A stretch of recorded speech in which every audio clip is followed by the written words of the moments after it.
Start pretty low.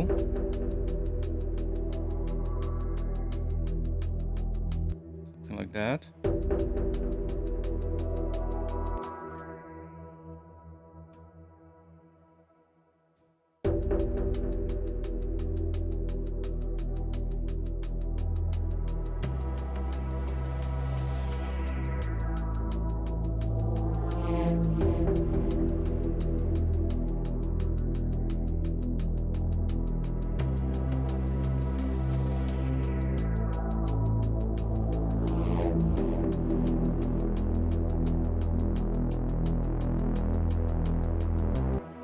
Ooh, I have an idea.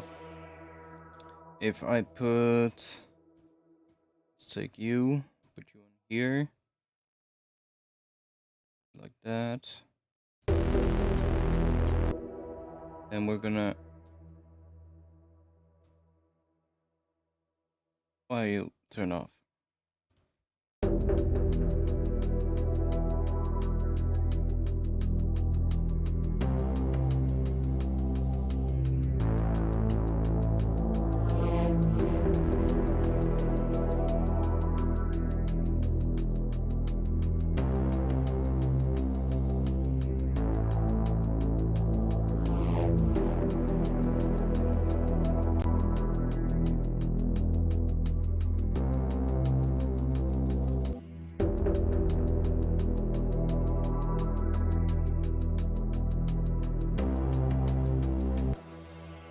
A little longer. So that we just have that entire note. A little longer still. Let's try 6 seconds.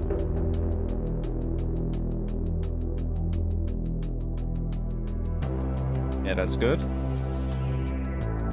Because then we can use this range basically just to give it a little range. And then that's why it's turned off. We're just gonna have to adjust this a little bit, so a little bit further down.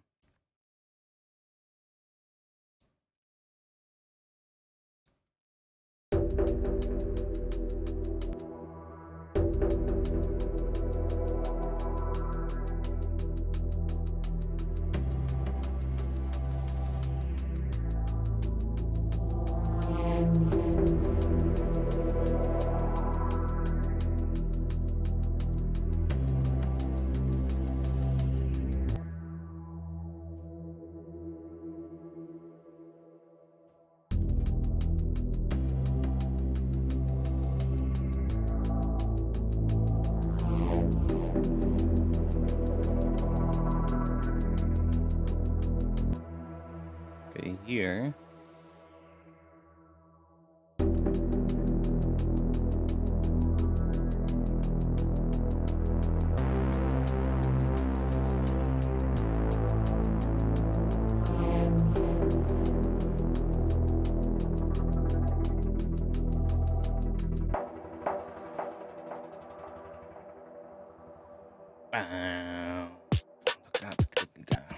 Okay.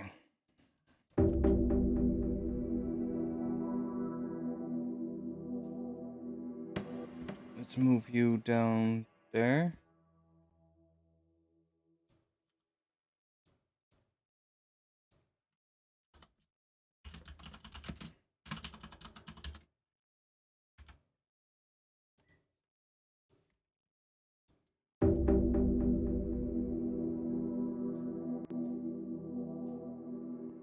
Let's bounce this one to audio.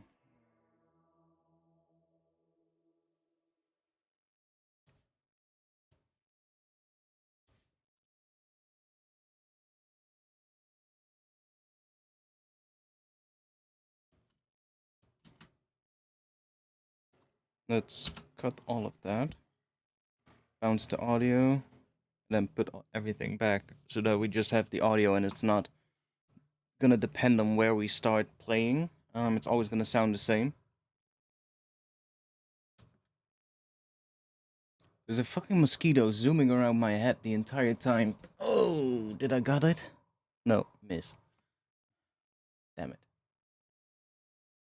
It's annoying the crap out of me, and every time I look at it, it's gone. Well, whatever. It'll come back in just a bit. Damn mosquitoes. That's the one thing that is not nice about the summer period. Mosquitoes are back. Okay, so now we have this.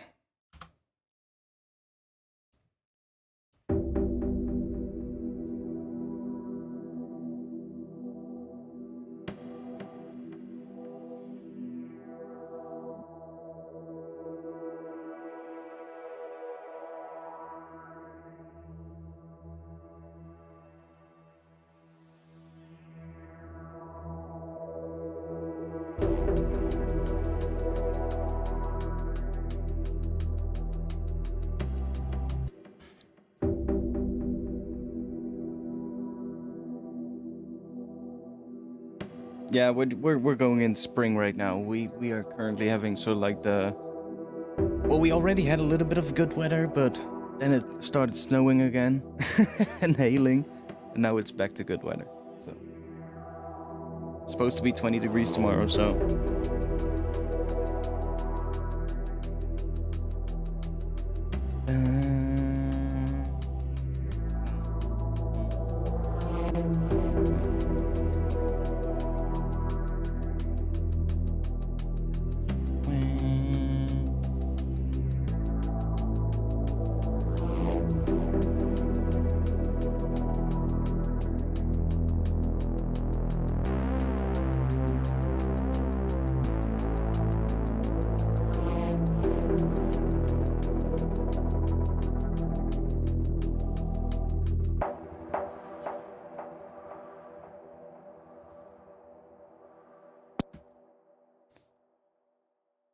come here.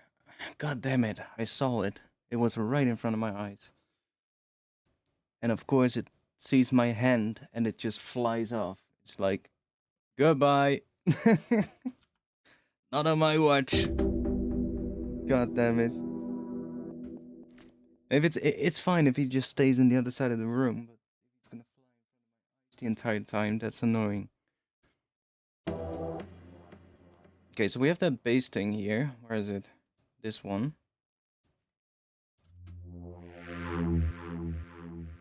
Kinda works, but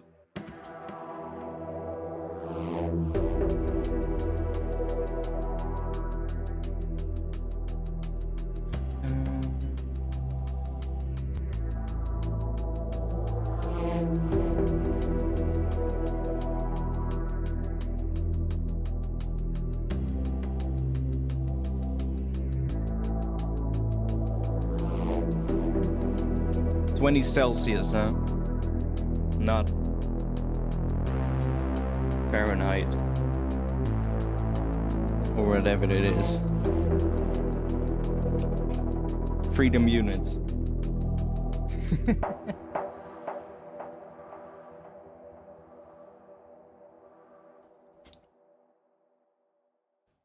So yeah, I'm kind of hearing a bass that does something like, let's write it real quick.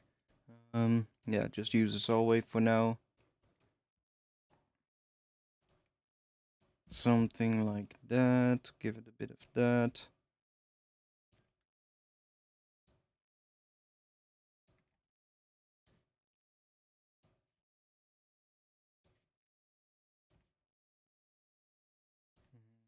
So that is.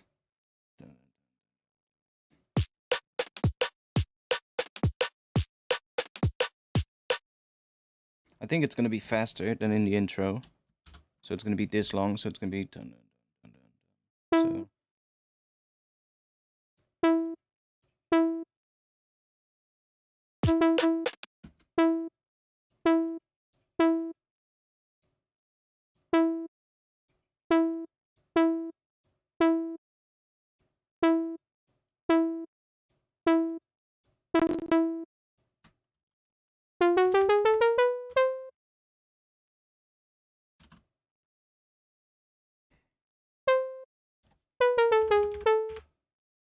Was it that? C to A, yeah.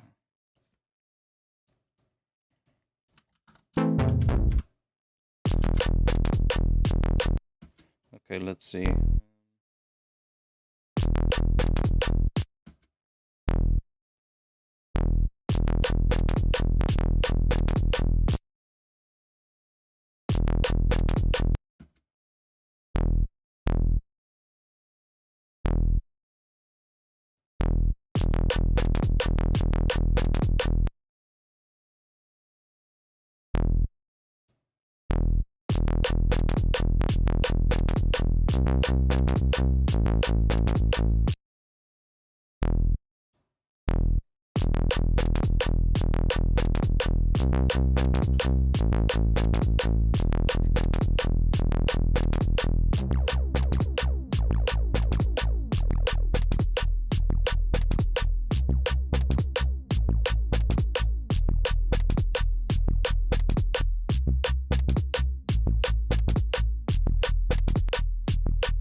Yeah, I'm just thinking about what we could do for this one.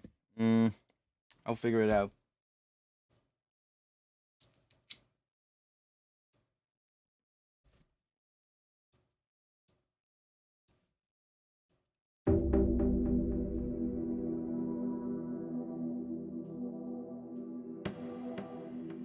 To get some good drums as well, because these ones I don't like for this tune.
Head is a little bit boring here. I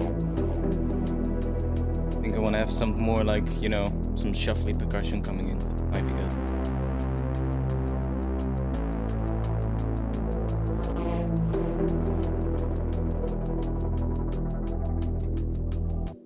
Okay, let's see. Before I do anything, let me save under a new version so that I don't lose anything.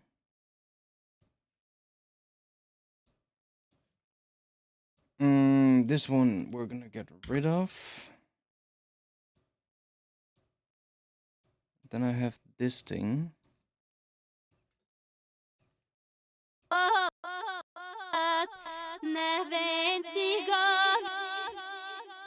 Might be able to use some of that, resample the hell out of it.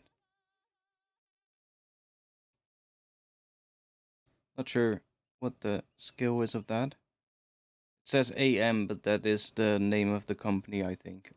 not the skill. I've been confused by that one quite a few times.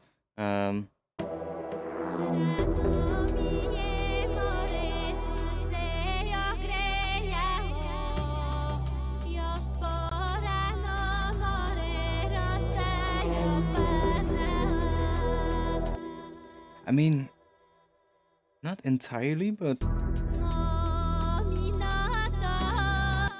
Huh? That vocal thing, I recognize that from somewhere. This part. It fits fucking good though.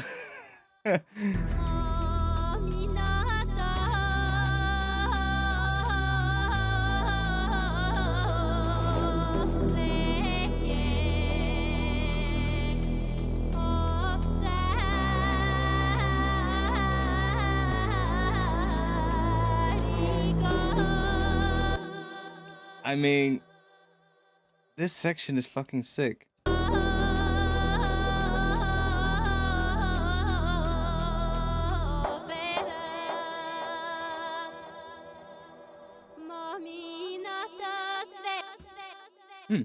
What do we have more in this thing? Yeah, I love that kind of singing as well. It's like a bit of Eastern European kind of stuff. It's like it's very similar to the... I'm not sure if this is what the language is that they're singing in this. But it's kind of like the Bulgarian choir singing. So it might be Bulgarian, I'm not sure. But it's it kind of sounds like that. What are they called? That famous Bulgarian choir. The Mystery Voices of Bulgaria. That's nice.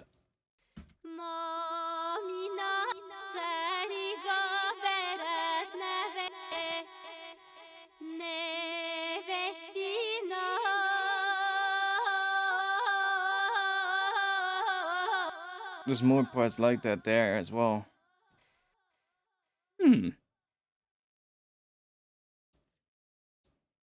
Which pitch is this playing? Oh, just the pitch the sample is in, so... Hmm. Kind of like that section.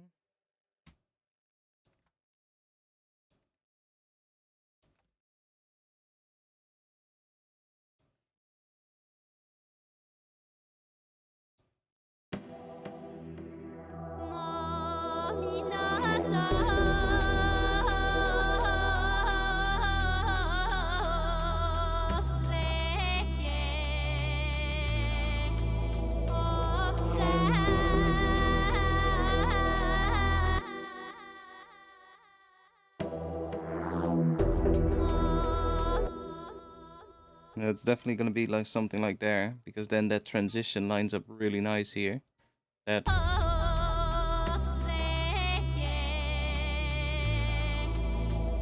works.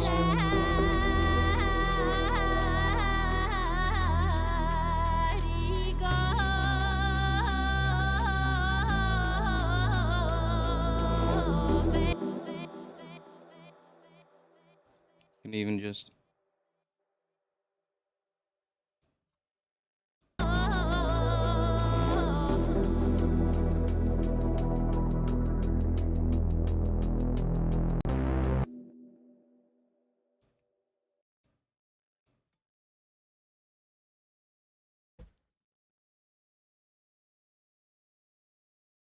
What else do we have?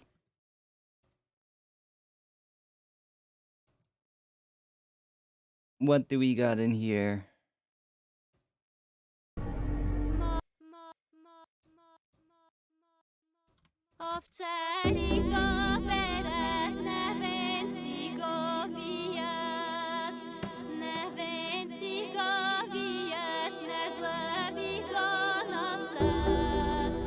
I mean, I can cut parts up as well. Resample the hell out of it with some granular stuff.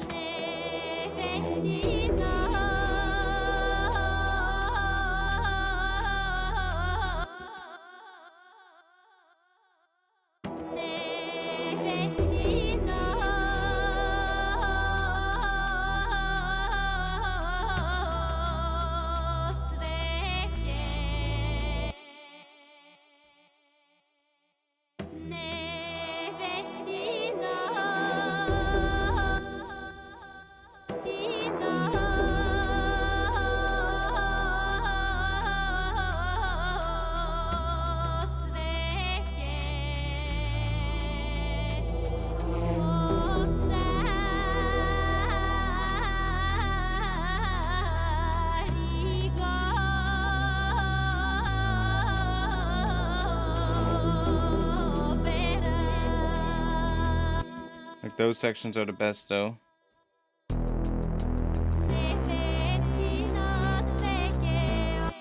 Ooh.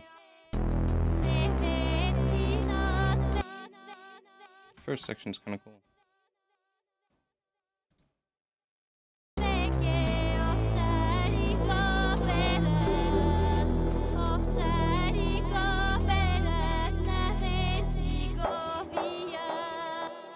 Well, what I kind of want to try out,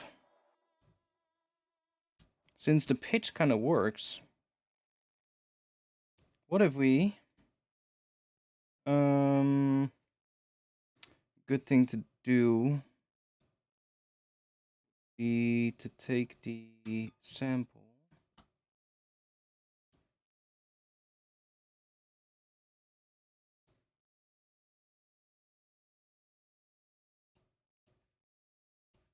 without anything on it.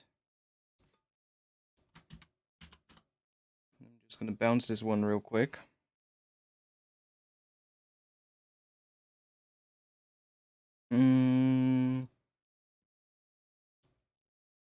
Track 39. Yes.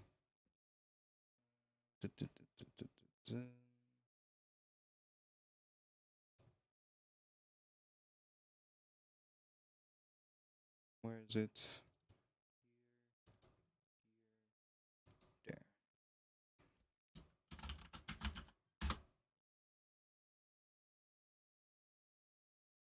You're gonna wash it out with reverb. Yeah, I'm not sure.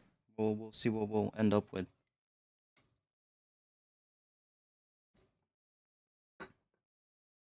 But just bouncing it in this tempo, because the original sample is in a different tempo, and I wanna make sure that it stays in this tempo when we resample it.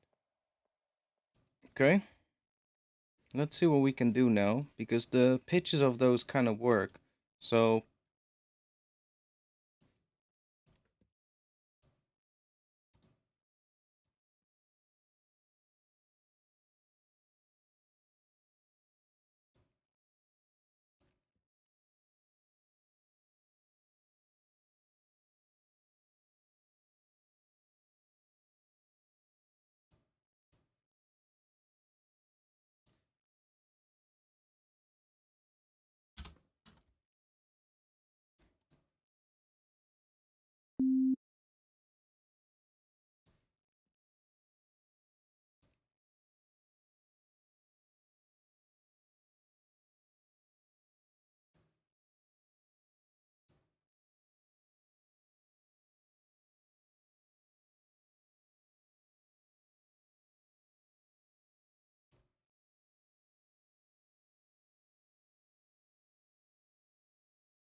yo, here, and then, because otherwise it's gonna be such a, why are you not moving? Okay, there we go. Split it up into a couple of sections, because otherwise it's gonna be so big we can't properly work with it, I think.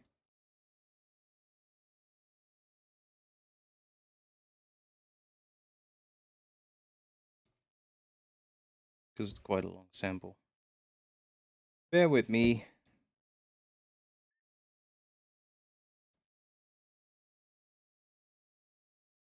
I mean, fuck it. We'll just do one. I think it might actually just work. It's not like it's 10 minutes long or something. Granular. Do that. Bring that one down.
See, it's quite a very small change already makes quite a big difference. So let's just do maybe this section.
Really depends on what section we pick, but let's just make a little loop cells. Oh,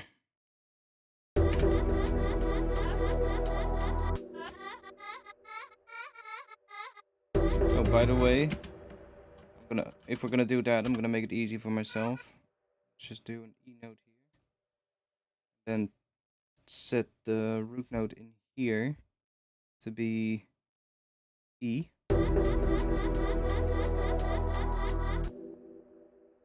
And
The one thing that's in this sample though is because it has all those vibrato things and all the pitch things. It's a little bit hard to find a good section that is a nice sound.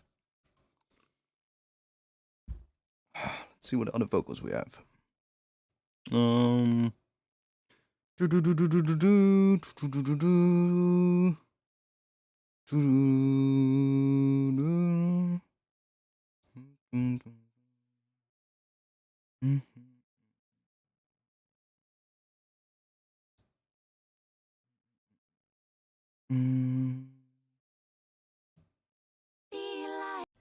On your petty, ooh, hidden from you, just me, you.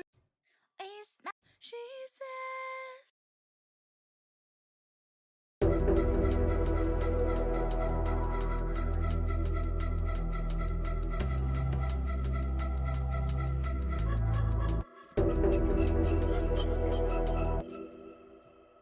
Oh, on your petty, be like me, you'll be like me in the end.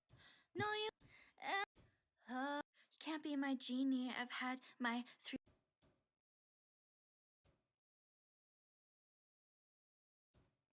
Let's be free. It is D minor.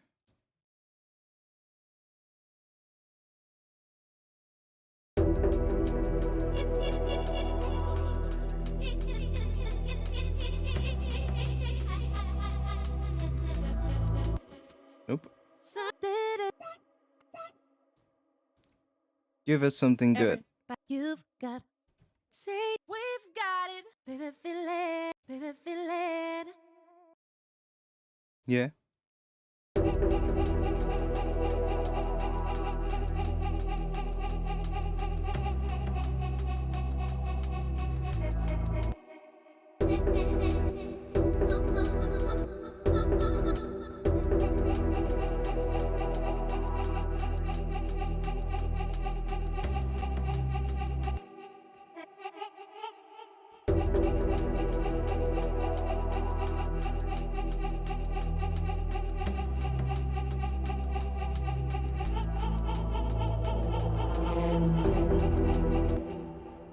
Don't really like this one.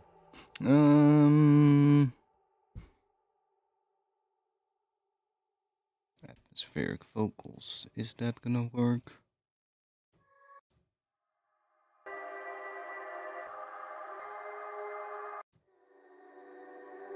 I mean, it says E. I'm not sure if it's E major or E minor, but we can try it out.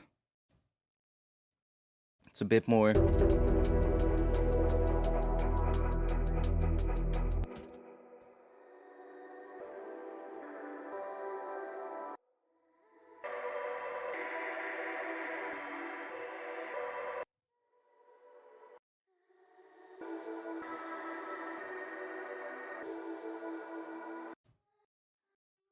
It's already a bit more like that, but dun, dun, dun, dun, dun.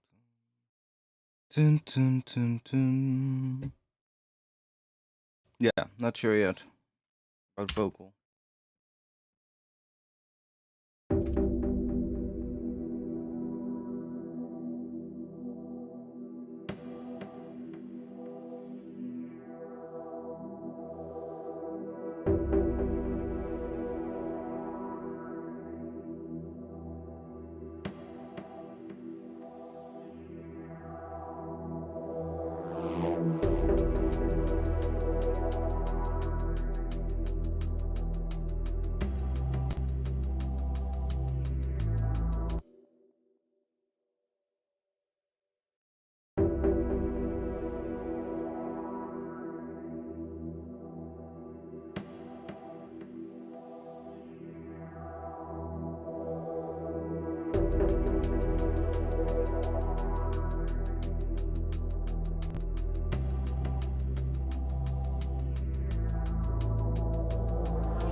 Okay, I like a couple of ones of these. This one works. That one, and which one was it? That one? I believe it was.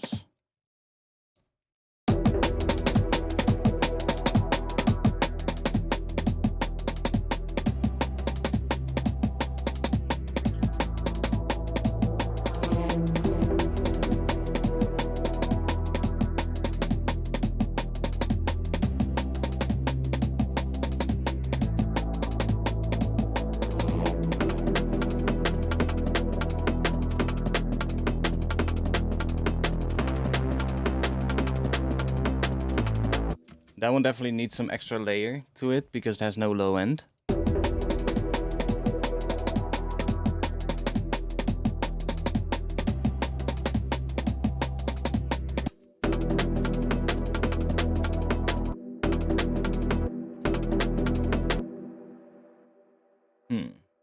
Part of me wants to try this one though.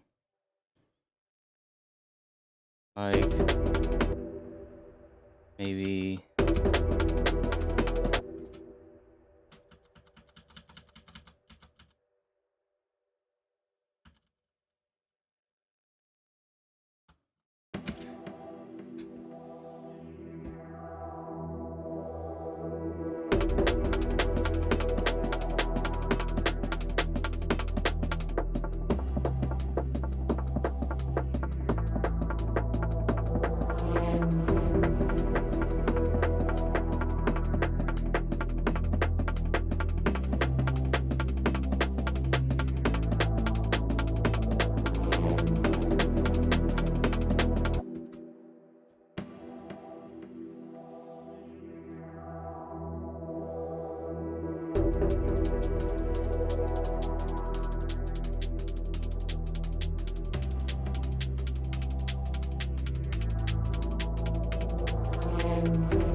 Kind of cool. What does it sound like if we use this one?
think I like that one more, actually.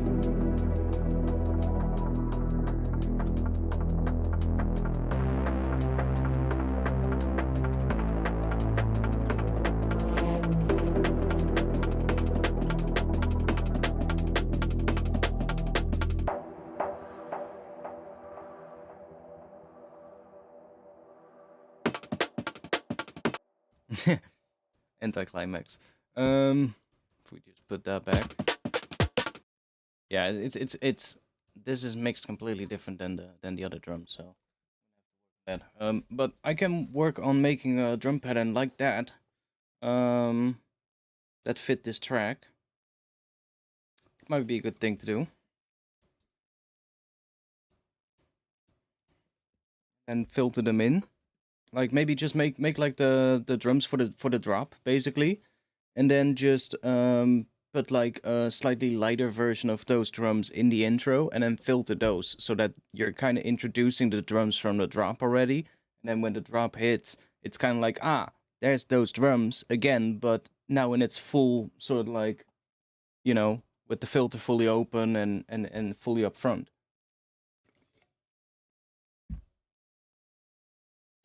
And it helps to kind of, I guess, bridge everything together. So let's see. Let me just let me quickly check here. What is the master set to? 8. Let's turn this one off for now. Or in fact, let's just remove it completely. So we're not having any unneeded things on the master here. This is the old drums group. Just gonna delete that. This is the old break layer. Let's delete that as well. This is the intro percussion. That is nice. This is like a lower hit, I think. Yeah, that's like a low hit. So that's low perk. And this is a higher one.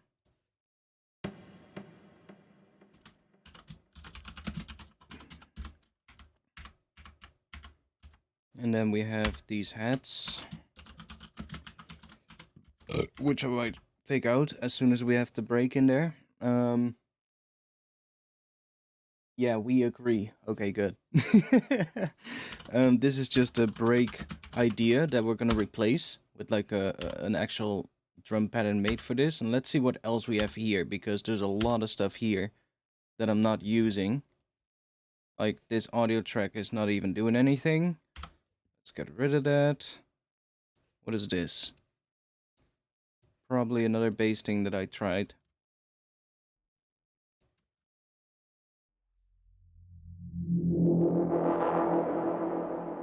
Ah, that's just a different version of this. I made that one after it that worked better, so that one can go. What is this? There's nothing on here. Oh, we've got some stuff here.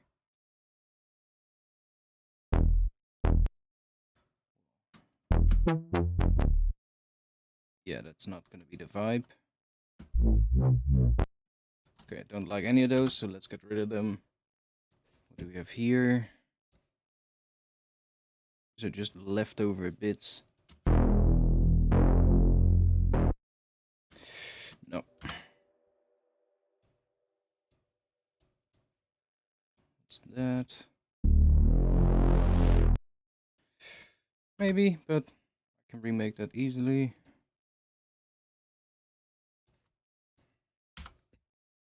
Okay, that cleans everything up a lot. This is the...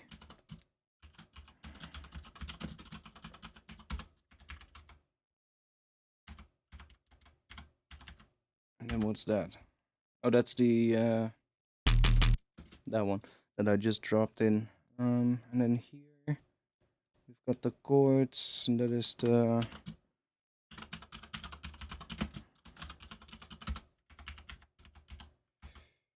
what is that? That's just a pad. That's the vocal. What's that? Ah, nice.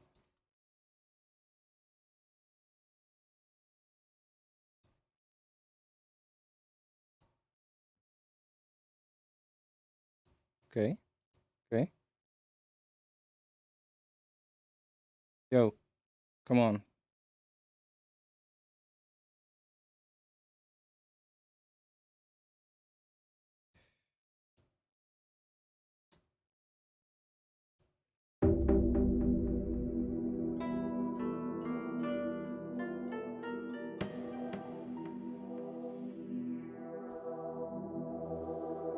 Oh yeah, I had that open before the stream.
Yeah, there's some nice sounds in this one.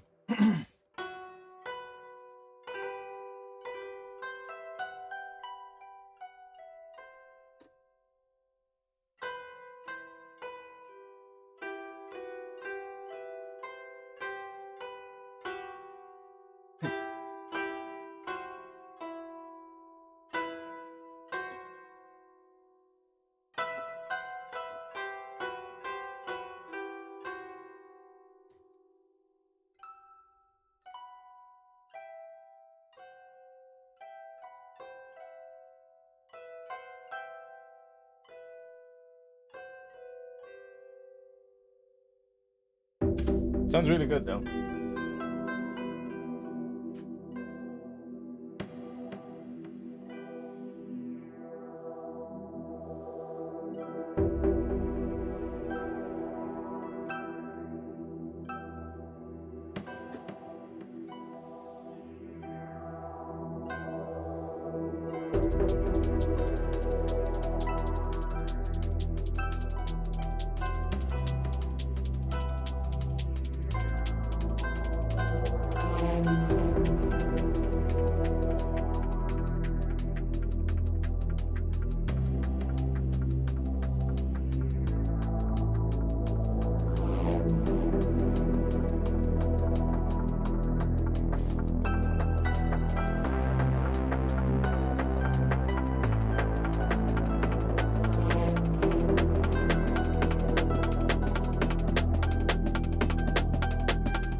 That was nice.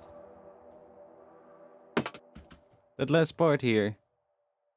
This was cool. This.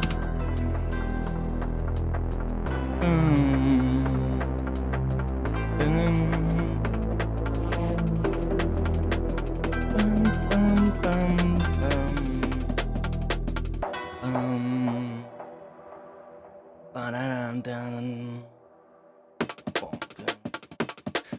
I might actually do a completely different drop than what I said earlier with this rhythm, but we're getting ideas down. It's we're thinking about what we can do here. We're getting somewhere, so it's good.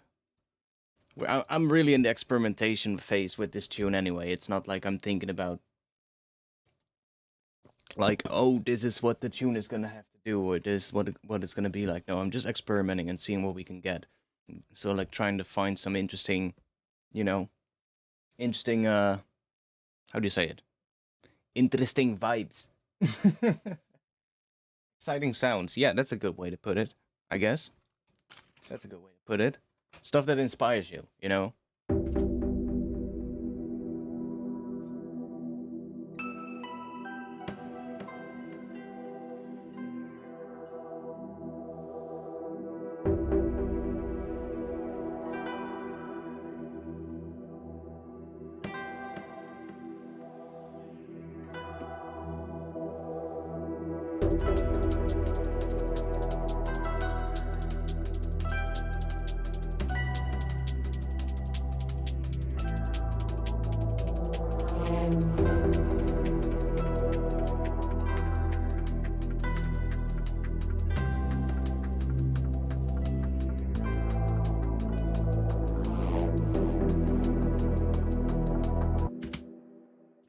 Ooh. I'm so happy with the new MIDI controller. It's so much better with playing than on my old one.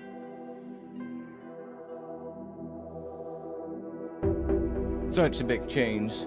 And as well with the new audio interface, like I'm using ASIO right now and it's just low latency. Like before I couldn't play anything because I would have like, I don't know, what is it? It was like almost like a 600 millisecond latency. So like even if I would want to play something and I couldn't. Not that I'm the best player, but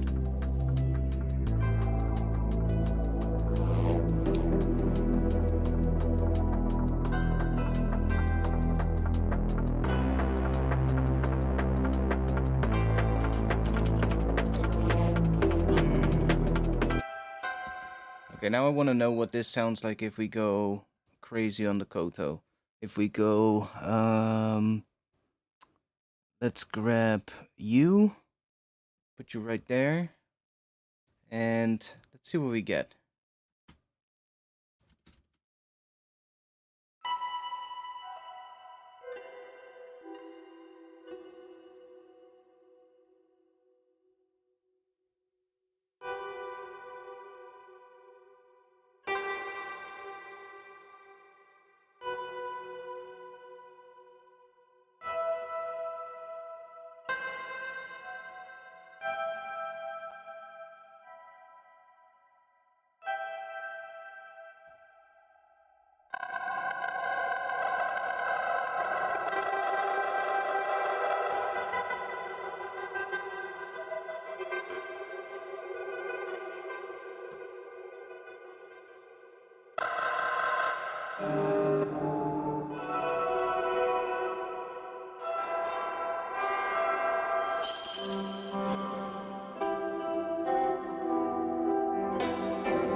What MIDI did you get? I got a Novation 61 SL Mark III.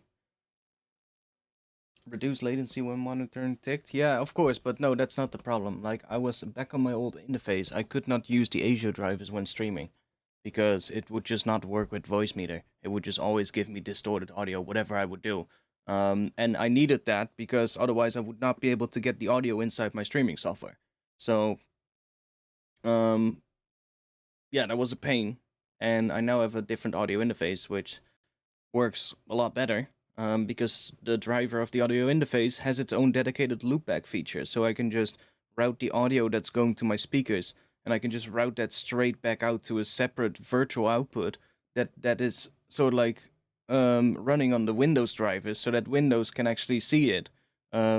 and I can still use ASIO in my DAW without having to use some kind of other driver of like voice meter or something like that. I can just do it straight from the driver of the interface, which is so much better now. And that means that the latency is also going to be a lot less. Because otherwise, you know, you're going to have to deal with, like before, I was dealing with like you're sending the audio from the Focusrite driver to the voice meter driver, and that does some kind of like converting from the ASIO to the Windows drivers, and then it goes to like Ableton, and it's like there's a whole bunch of steps in between, right? And every step along the way, there's like some latency being introduced. And then because of that, it was just mainly because of the fact that I was having an old Focusrite interface, not one of the newer ones. The newer ones work better. The older ones are the main issue. But in general, just the drivers from Focusrite don't really work that well with voice meter, so that was giving me issues.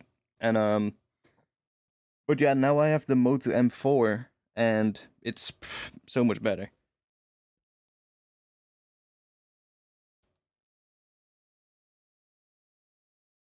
Yeah, RME is good too, but quite pricey, and it was all out of stock here. There was nothing in stock from RME, and all the sort of like the, because I looked at RME as well. I was like, RME, I might actually you know spend some money and get an RME interface instead.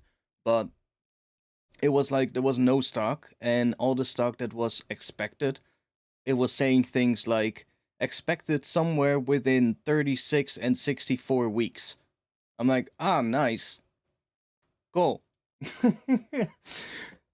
That's not gonna be it then. I mean, I'm not gonna wait a year, potentially, on an audio interface, right? So I was like, yeah, that's not gonna be that's not gonna be what I'm gonna do. So I was looking around, and I was like, what other brands are there that I know are pretty nice? I was like, Moto's pretty good, so I was like, let's see what they have. And I saw that they had the newer interface, the new because I was like, I don't really need a big one for now. I just need a smaller interface that just replaces the Focusrite interface, right? Because that one is old. It's like it's old. It was getting janky as well, like, and then I cleaned my entire desk and moved everything around, and I think in that process, the the speaker output got a little bit fucked. So yeah, it wasn't in the best shape anymore, and I was like, yeah, it's time to replace that one. But I just wanted something to replace it, so not like a big one, but just like something small as well. And Moto had the M2 and the M4, and I was like, that seems pretty much exactly what I need. So I had a little issue with setting it up at first. Like, I was getting some distortion issues. But I figured out eventually that that was due to the cable that came with it. I swapped out the USB cable for a different one, and everything is fixed since then. So seems to be fine. Every now and then, that's the one thing that is with it. Every now and then, at random moments, it just the driver just fucking craps out, and it just gives you distorted audio a little bit. But then I just swap the sample rate or the buffer size, and it's just fixed again. So, and it happens very rarely, so I'm like, I'm fine with it. It's way better than what it was before. At least I can work on ASIO and have low latency now, and make use of all the things that an audio interface can do, which is a lot better as opposed to what I could do before. So, I mean, there's one thing that happens still every now and then that I'm trying to figure out. I should send the Moto team again an email or a support ticket again about this. When I switch to different tracks in my DAW, every now and then, you can hear that there's a little bit of a crackle. I'm not sure if you guys hear that as well, but like when the audio is playing and I swap to a different track, sometimes it just crackles ever so slightly, just for a slight moment. And it happened with, I think, one of the last updates of the driver, so I'm not sure if something happened with that, or maybe it was the last Ableton update. I'm not either sure, but could be one of those things. But other than that, I'm really happy with it, and the Moto team as well. Like, they've been pretty quick with response as well when I open up a ticket and stuff like that. So that's pretty good. If you have an issue, I've been talking back and forth with them a couple of times, and pretty much well, pretty happy with how they responded, actually, pretty quick. So yeah, that was good. What is your latency? I'm not necessarily sure what the latency at the moment is, but I've got it set to 512 samples at the moment, so I'm not sure what the latency is total. We can probably check in the settings of Ableton. Shouldn't be that low because we're set to 512.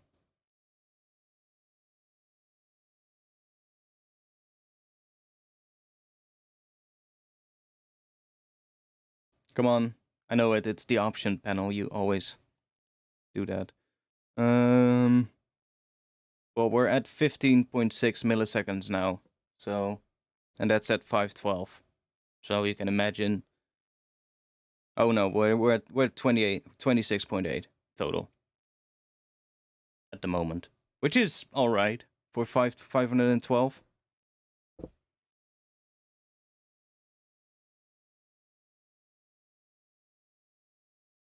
Yeah, I know. I've looked at it, but I was like, yeah, I'm not gonna wait. I'm not gonna go and hope for somebody to sell it and then hopefully get one that is still in good shape. You know, it's like I'm not gonna even do that.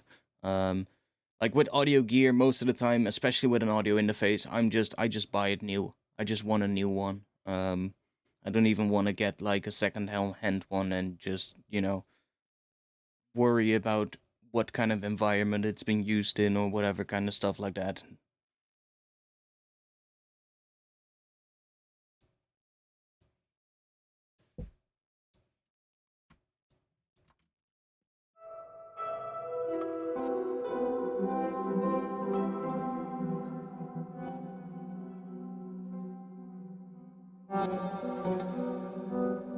This thing is so cool for resampling. I love it.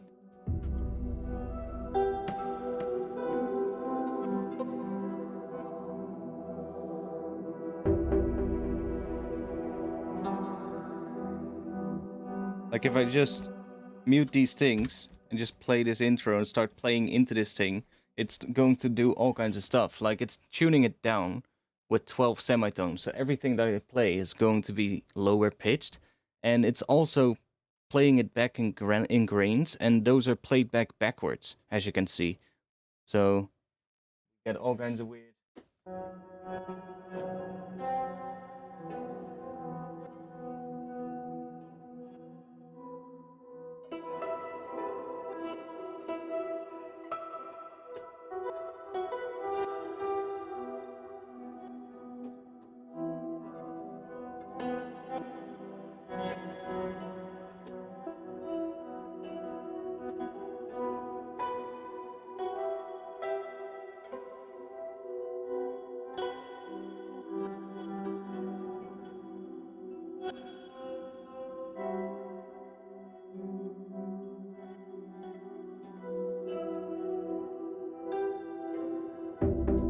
It's so cool, and there's all kinds of these presets. They're pretty nice.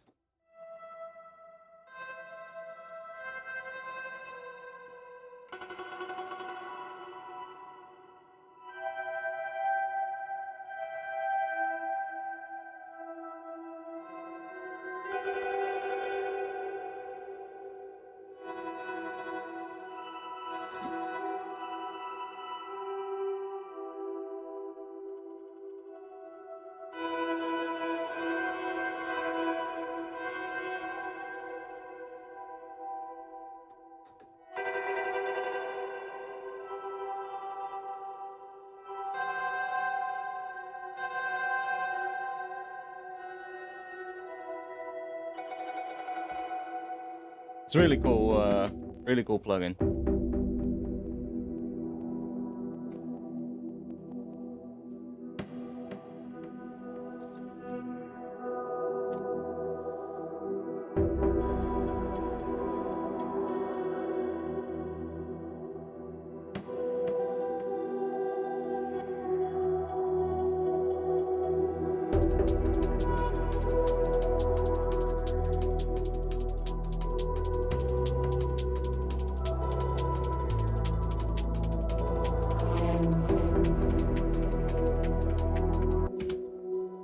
It's a granular effect, basically. So what it is, it's kind of like a granular reverb. That's how they market it. But I think it's more than that. What it's really, it's just kind of like it's 3 modules. You've got your granular section here. So this is just all your granular stuff that you're quite familiar with a granular stuff, with a granular synth, I would say. Your grain size, the rate at which it triggers the grains, the pitch of the grains, and the speed it plays them back at, so it scans the start position at. And then these are modulators for that. You've got like different things, so you can do time sync, tempo sync, ratios, stuff like that. And then this is, of course, well, this is your amp shape for all the grains with the different options. This changes the shape of that. This introduces reversed grains. So the more of this, the more reverse grains you get, and these spreads them out in pitch, I think. So you get like a pitch spread on the grains. And then this thing is really cool, because this is sort of like a mask for the grains itself. So like normally, if you would have this, I don't know, like that, it triggers every grain. So every, what is it? Every should we do every 8 note? So every 8 note it triggers a grain. But then if we do this, all these black ones, it triggers a grain. But on that one, it doesn't. So you can mask out certain ones. And then, for instance, like this, it does every other grain. Or like that. And now you get like really interesting sort of like rhythms out of that. See how it triggers?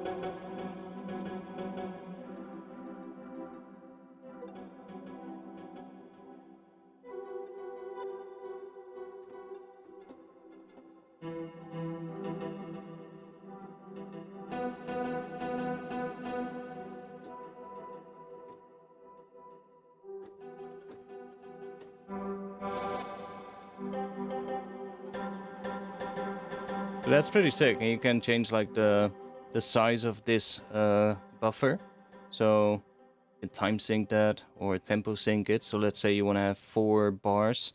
So now it's gonna capture 4 bars of what I play. So I'm just playing stuff now. Just random notes.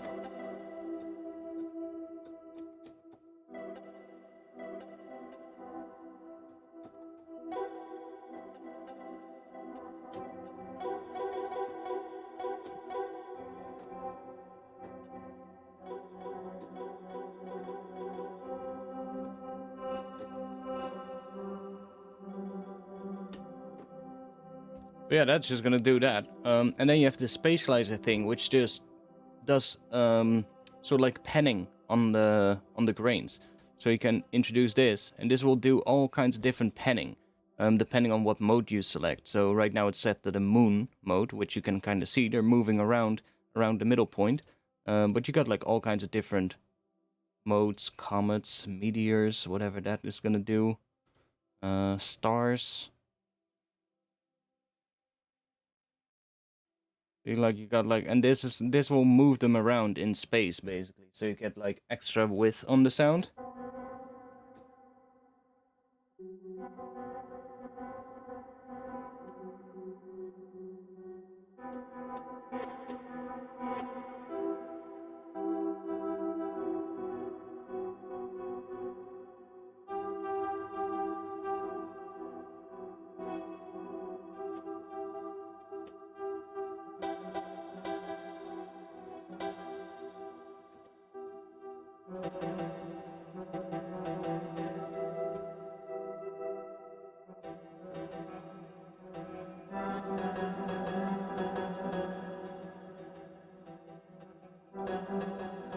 You got all kinds of different options there, and then this is just a reverb, basically.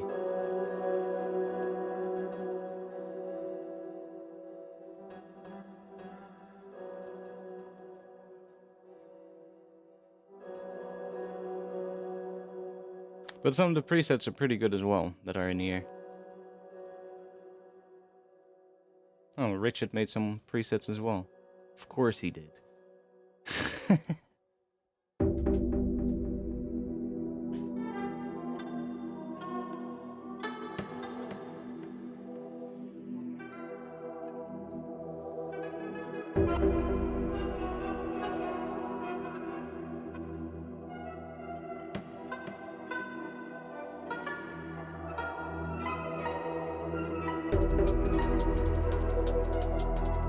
Spooky. Like, we have this thing right here, this modulator, that's modulating the pitch. So if we do this,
yeah, this thing is sick.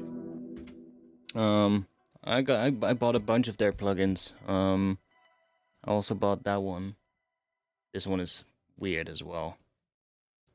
Like, this one is really weird. The only thing I'm trying to figure out is why the interface glitches every now and then. Like, if I hover over any of these, you can kind of see it right there. It's a little weird. But this one is pretty cool too. Like, all kinds of weird stuff in here.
Yeah, some of them are a little bit more expensive. Other ones are not. They also have this granular delay thing, Sandman Pro, which is which is not that expensive. That one is like 49 euros or something. This one is pretty sick. This one's good for glitchy stuff. Like if you want to have like glitchy stuff, this one is pretty nice. It's a weird.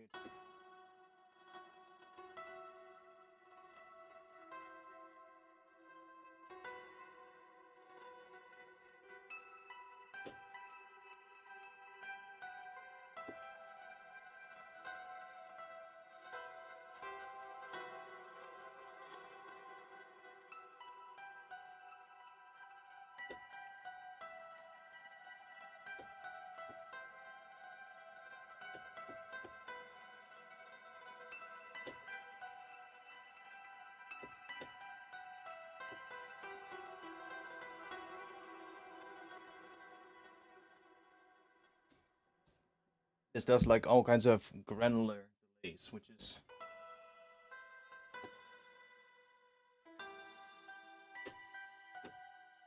really cool sound.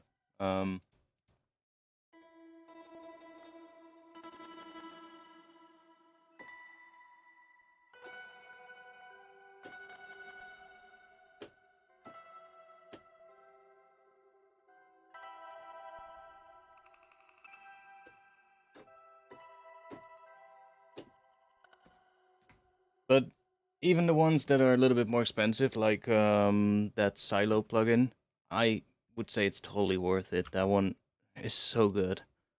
Like this is just so good for resampling stuff.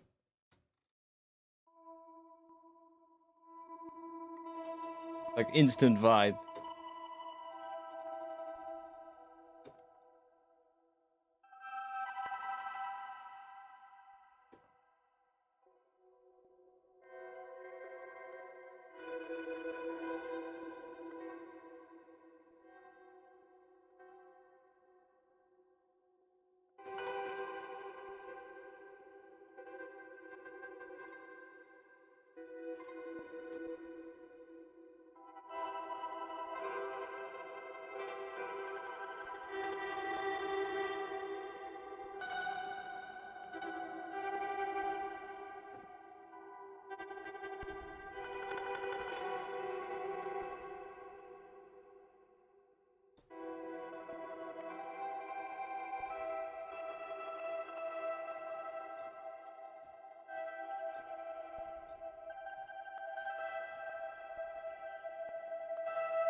I also like really that you can tempo sync these things. So you can say like, I want new grains every 8th note or every 16th note.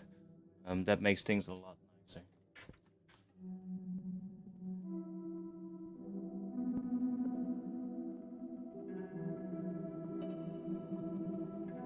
That way you can just place something in it and it will trigger the grains sort of like on the tempo in your track, and it will be sort of like synced to the tempo with where it triggers the grains, which is really nice.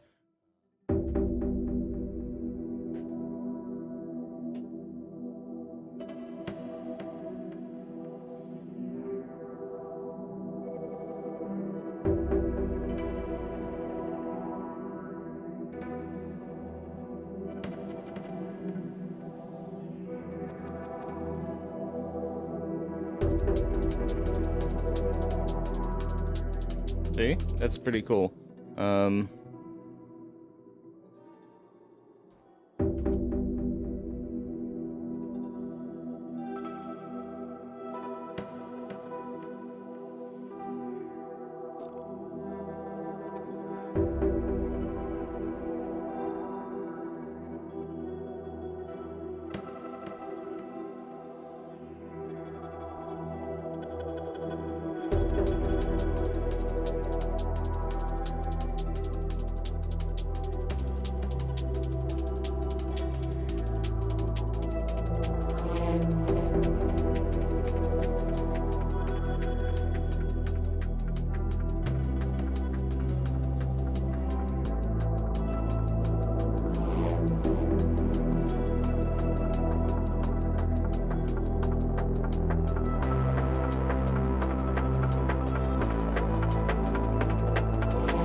Okay, let's see.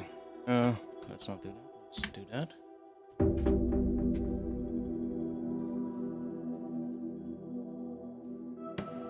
Oh, that one was also still on.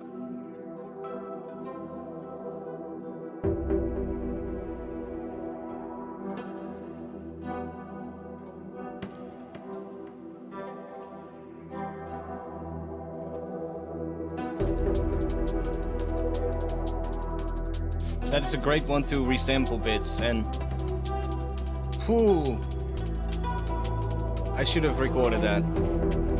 That's the one downside, it's not gonna be the same every time we play it. It's gonna be different every time, because it's like Granular stuff, right? It just messes with everything, and there's randomizes and all kinds of stuff happening, so...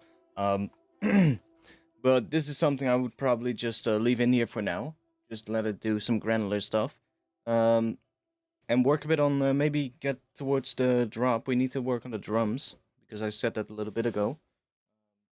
We need to work on those. And then we can resample this later.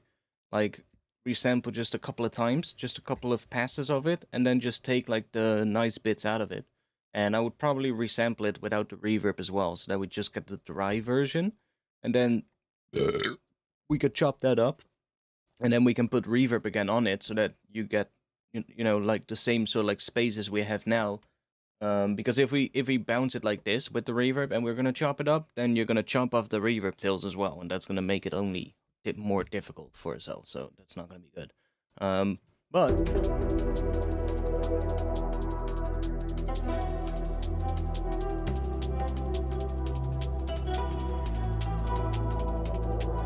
this definitely has some nice tones in here, so that's good.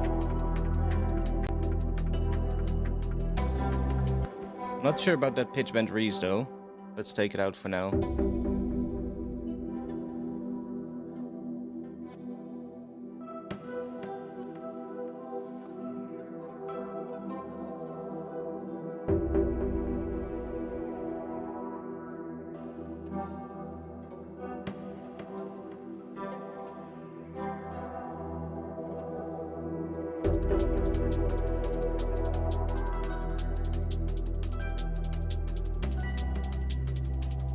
See, well, that's what it is. So...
the drums there are shit, but I'm quickly just gonna set ourselves up a patch, a bit of a re-space kind of thing. So let's do 1 octave up on that one, give it some voices.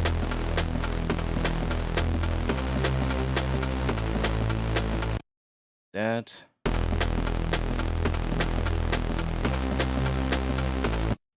And then let's do this.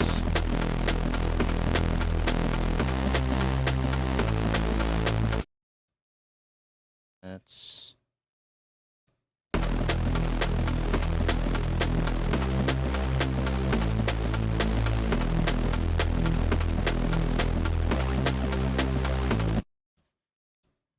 give it a bit of distortion.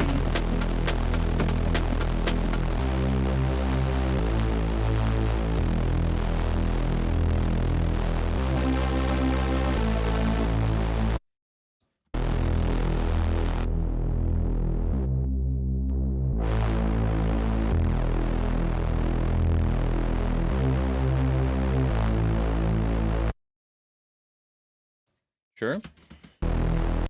That'll do for now. We can at least start working on the drums.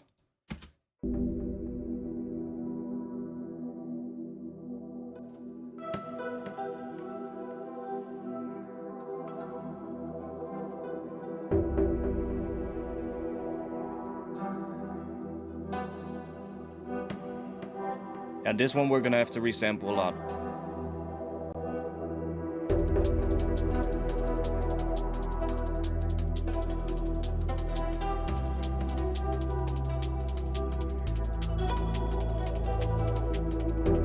It's definitely giving us some nice sort of like sounds for the intro.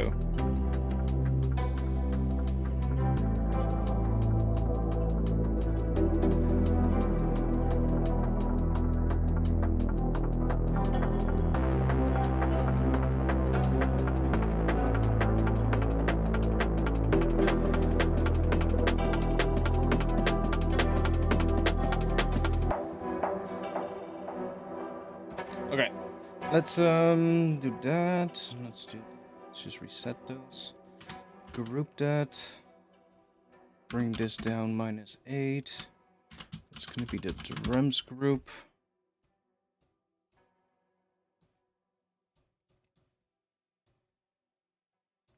No, not in there.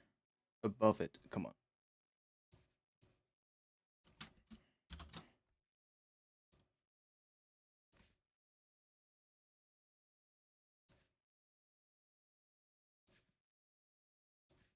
E0.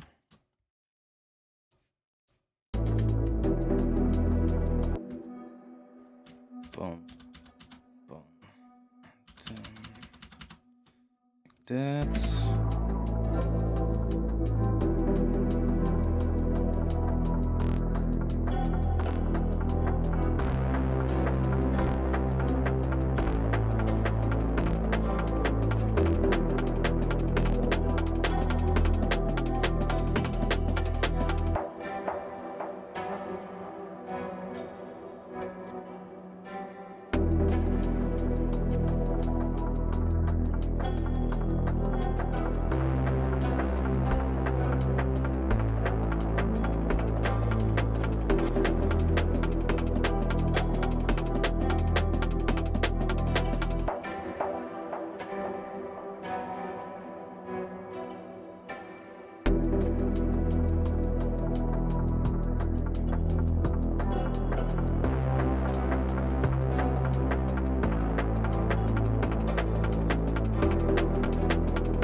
Okay, let's make that one a little bit better.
There we go.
Oh, I already know why it's getting weird every now and then. It's also layering with the break.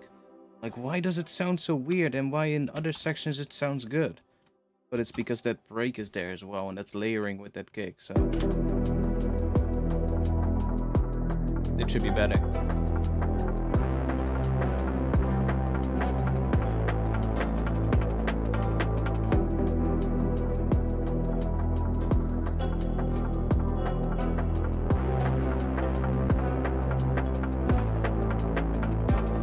That is better. There we go.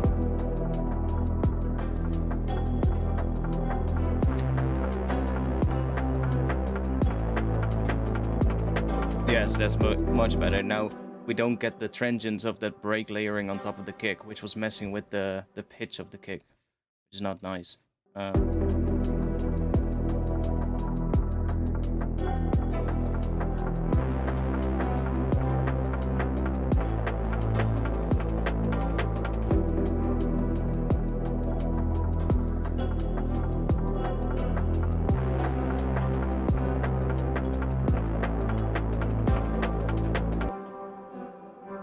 You've been trying to have a look at my sample packs. It says your connection is not secure and website. Which website are you trying?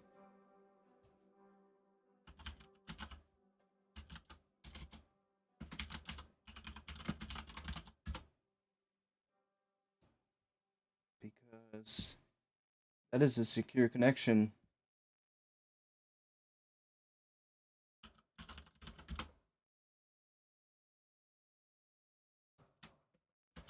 Here.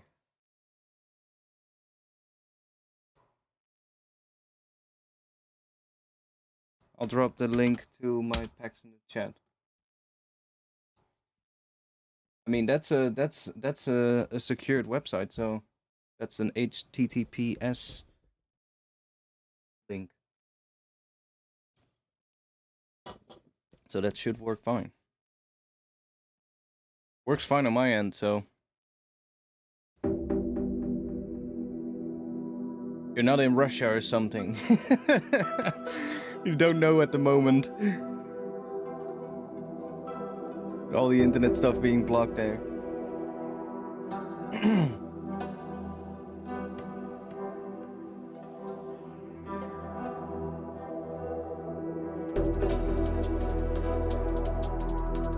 Yeah, it must be at your end then, because... Oh, you're in Ukraine. Oh. I don't know. Well, by the way, first of all, I hope you're doing great. Oh, London, UK. I was seriously gonna give you messages of staying safe, but I'll save that then. You almost got me, mate. You almost got me. Saying privacy error. I have no clue, man. I have no clue. You can also check on Loopmasters. That's where they should be as well. So you could also check there. But I get a bigger commission if you purchase them through Black Octopus Sound directly, because they take a small cut and then I get the rest basically. And if it goes through Loopmasters, then Loopmasters takes a cut. Then they send it to Black Octopus Sound, and then Black Octopus Sound takes a cut, and then they send the rest to me. So Black Octopus Sound is like the best place to get them, because that's the actual company that distributes all my sample packs.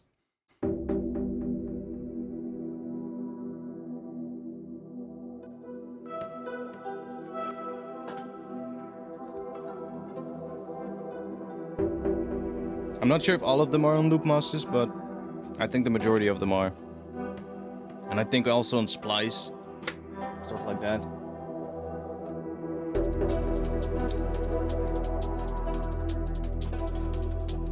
But again, Splice is not really that good for sample pack vendors. Like it's good for the users, Splice, but for the sample pack creators, it's not really that good. You don't earn as much from Splice as you would earn from like sales of your sample packs as a whole.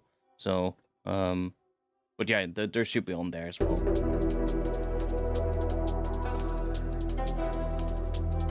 Yeah, and trying different browsers as well. I used it on I checked it on Google Chrome, so.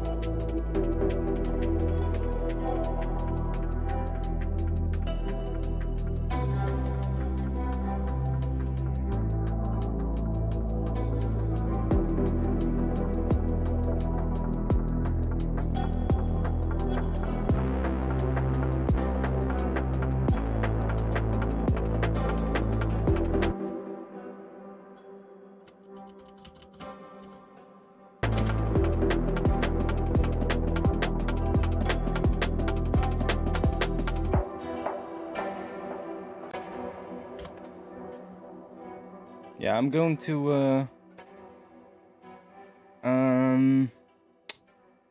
if we freeze the Koto, you are on DuckDuckGo. Okay. Maybe that blocks it, I don't know. That's like some, I didn't even know they had their own browser, to be honest.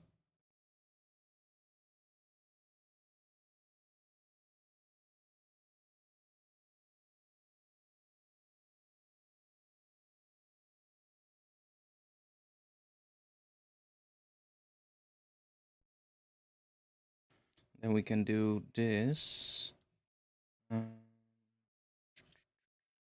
Well, then I'm gonna cut that off again as well. Let's do this.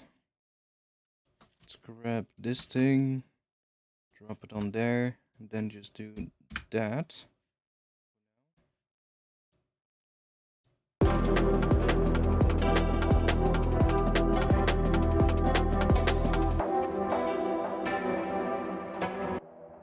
Why is it so fucking loud? Weird. What I'll do for now is I'll just have the Koto without the granular stuff on it, and then we can do some granular stuff later on it to resample it.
Oh, wait, let me do this.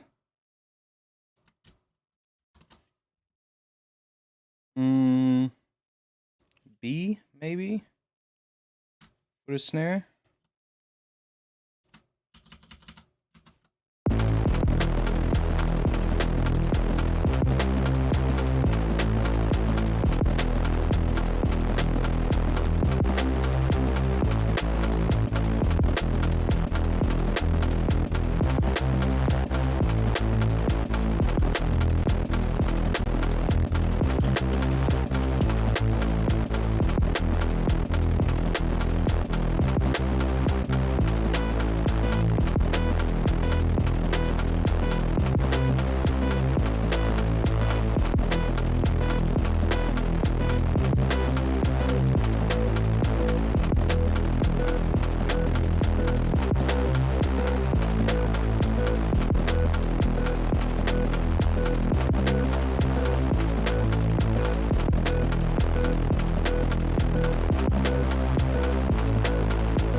Oh, not the panning.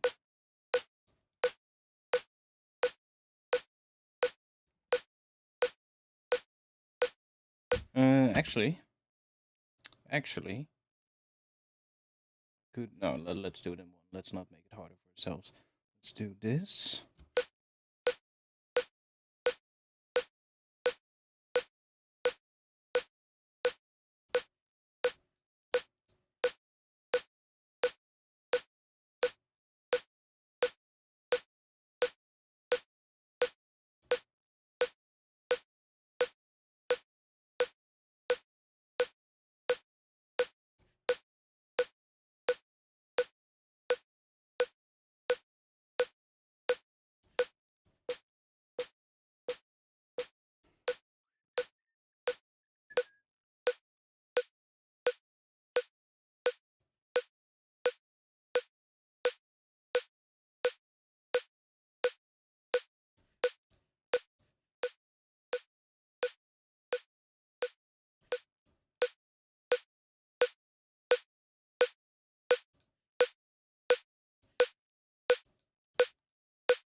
Yo, Exemption, welcome. We are currently making a snare.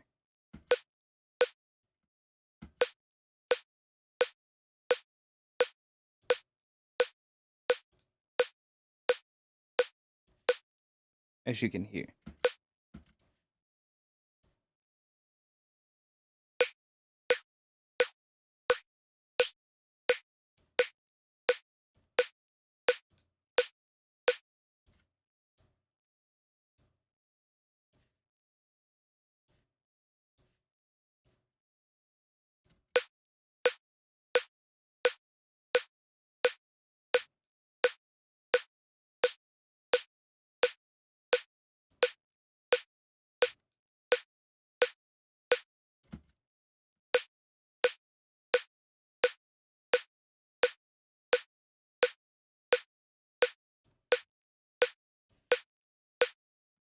Okay. If we now take some... let's just grab a saturator. And give it maybe 4. Soft clip on. Okay, not too bad.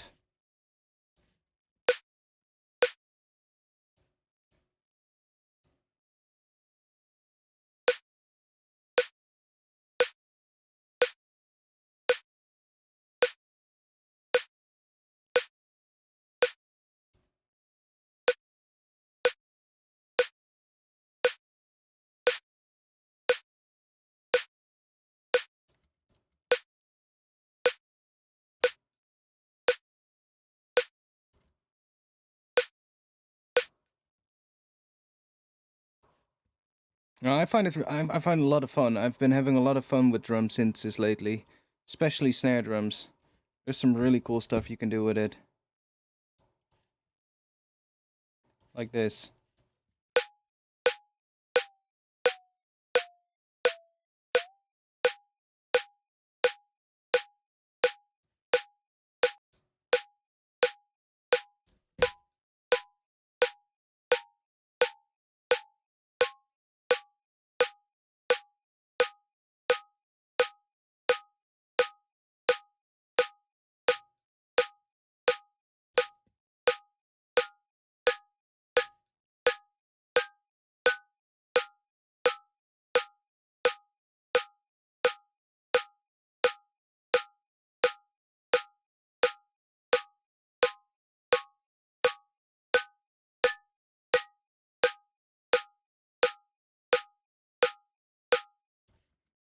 One moment. We need to make our snare first. Or at least a nice one.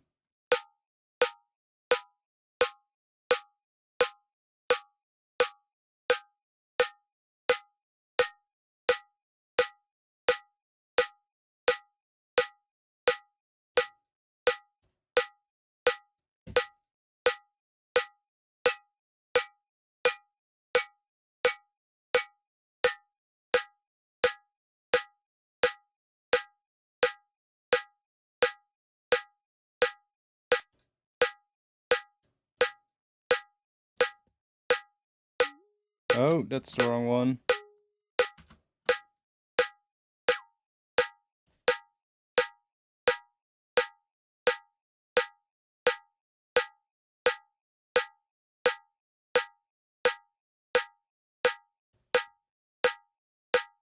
Okay.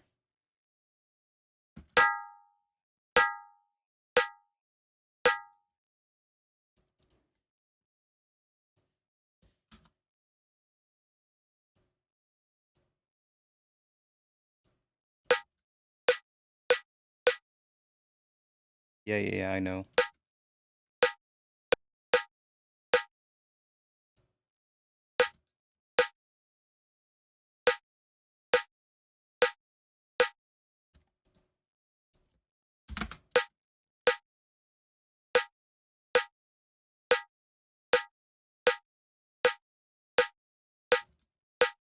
That's pretty alright. Let's just copy that to all those.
It still doesn't work well, but don't bear with us.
here kind of works too.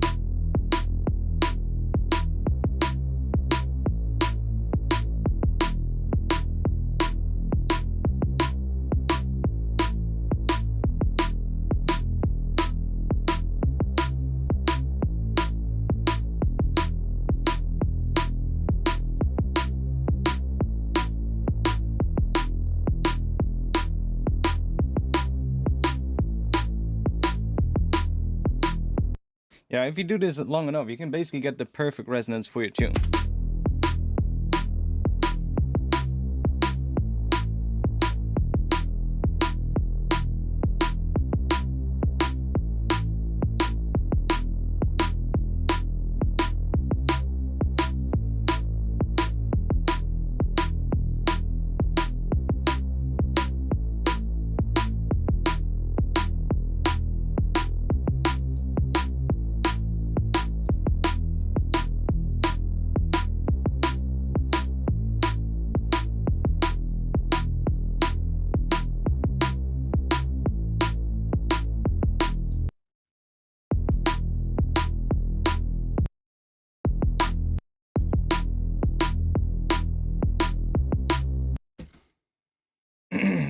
Don't really like how the snare turned out though.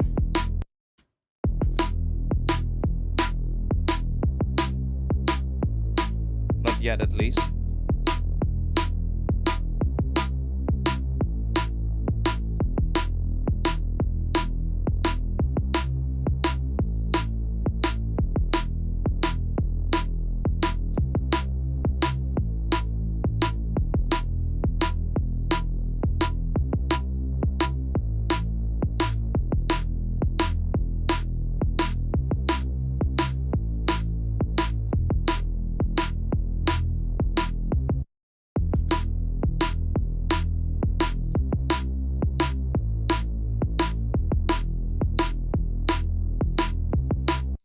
Yeah, it's also what I hear now. It's also responding to the transient of the fundamental of the snare, which is not what I want. So let me duplicate this. And then on this one, let's just remove this one. And then let's also remove that one. Then let's just remove everything. So this is the fundamental here, and this is the snare noise. And then in here, let's just turn this off. That one can stay on.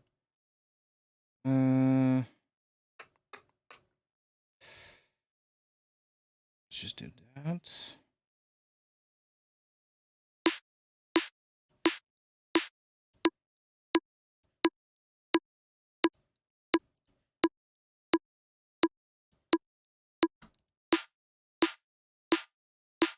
See, now it's not responding to the fundamental. And we get a completely different sounding resonance. And then we just have two patches now, so we have one that is controlling this.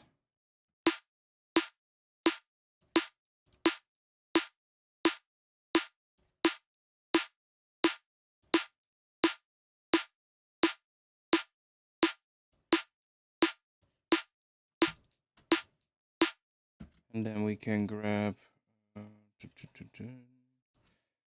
these, drop them on that group.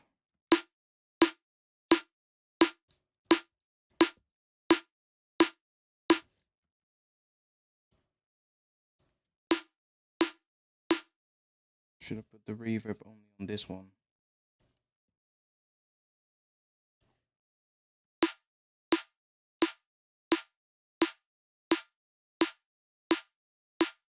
Might be better.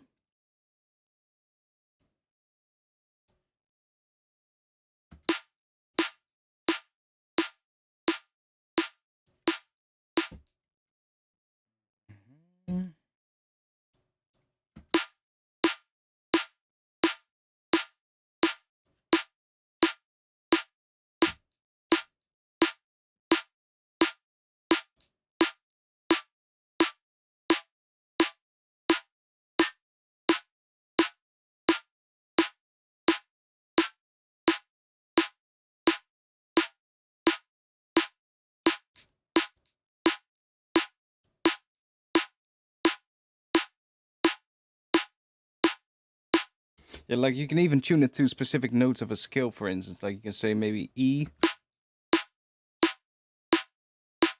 G, and B.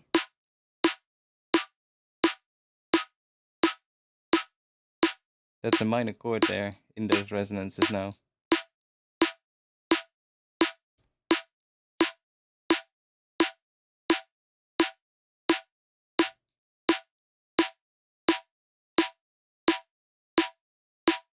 You kind of just get an E minor chord in the resonance.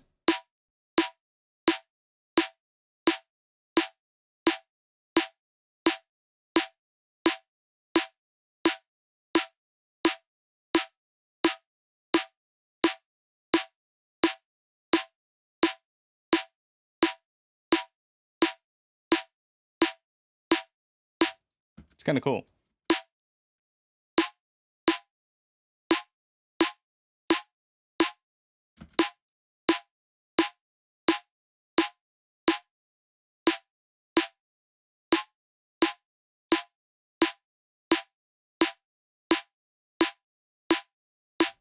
But even just having it in a different scale than what the snare itself is doing. So even if these are like playing a different chord from what you would expect with the snare, it still works. Like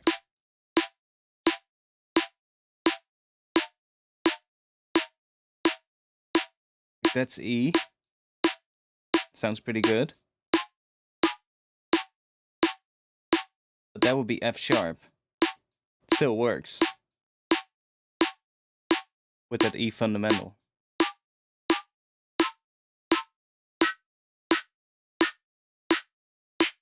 Like at some point you get like into what doesn't work, but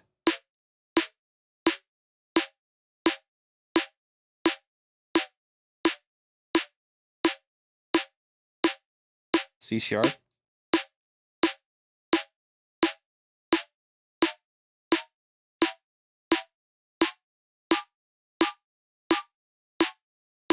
It's really interesting.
Don't even need it, to be honest. Just gonna mess with it if we do that.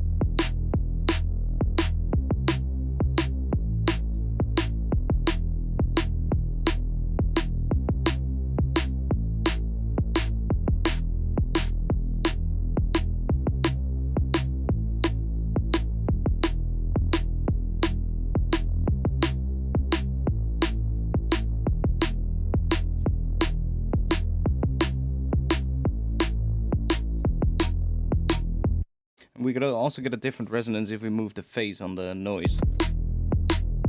Ooh. See? 19% is kind of cool.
I need a drink, holy shit.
We're gonna do for drop? That's the question.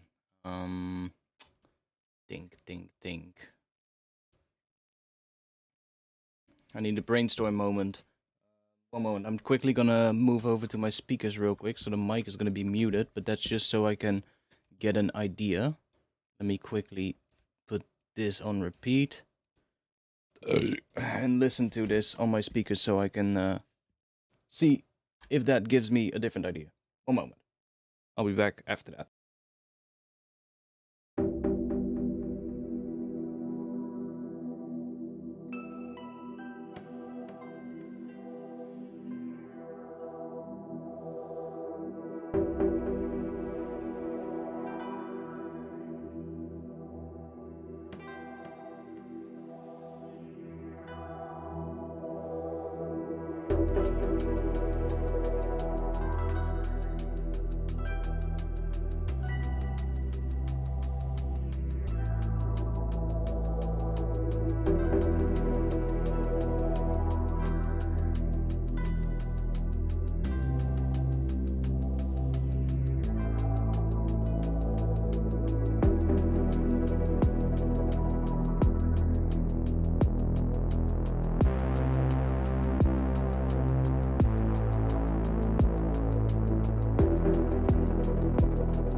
One moment, I'm getting an idea. For sort of like an extra melody layer on top of this, which is gonna harmonize those bass notes. Kind of gonna give it a little bit of a chord progression in a way. And then build that up over time towards this section where everything cuts out, and then go into the drop.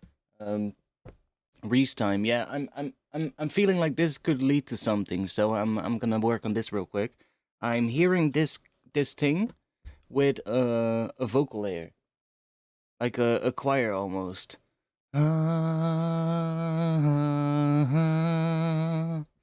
Something like that, you know? So if Omnisphere wants to load... Shit, I see the mosquito again. Goddamn, missed it again. It's a quick one.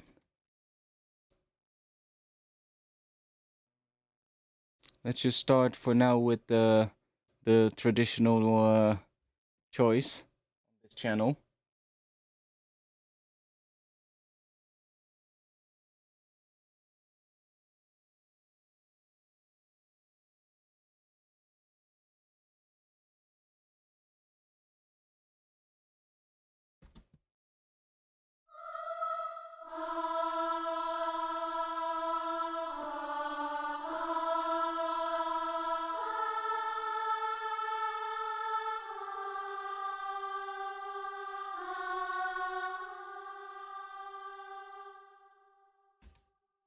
Save, good call.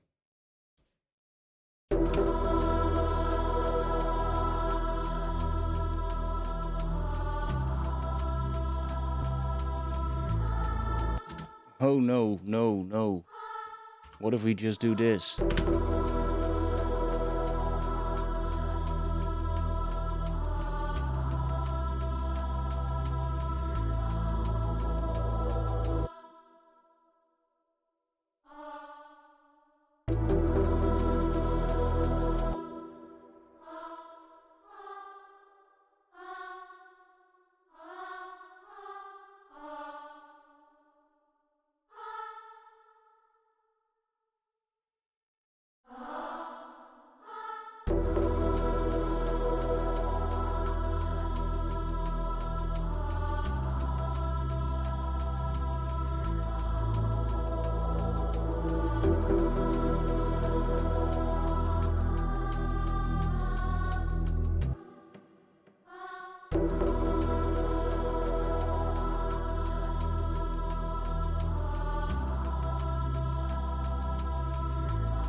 Requires too much.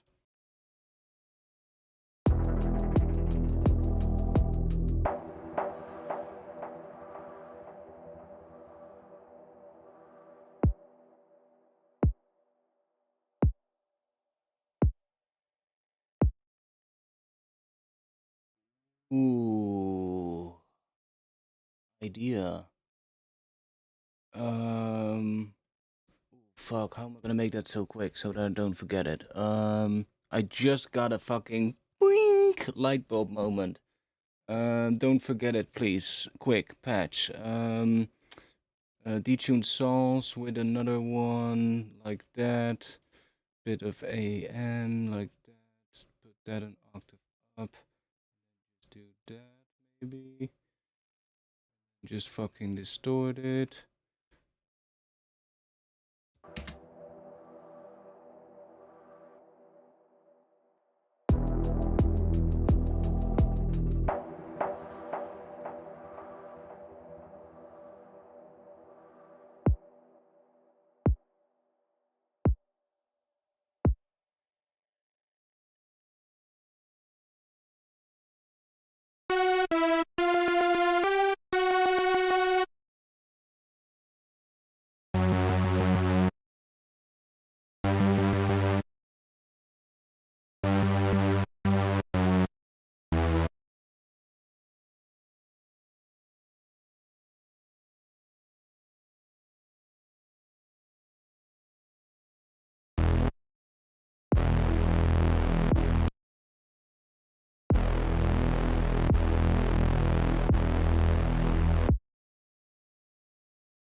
Yeah, along those notes, so that you get some kind of a bum bum bum bum bum bum bum bum bum bum bum bum bum bum bum bum, something like that.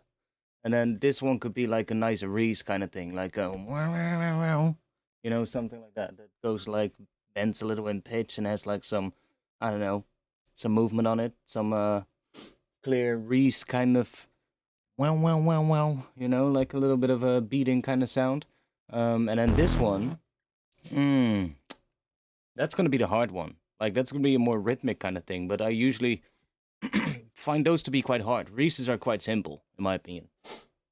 It's these ones that I find hard to get right, like those rhythmic kind of rolling kind of basses that are not necessarily that full in like the frequencies. Well, there are going to be mids and like high end, but it's mostly just the low end that's really powerful, and then just boom, boom, boom, and then you get that reese at the end. I think that could work. Then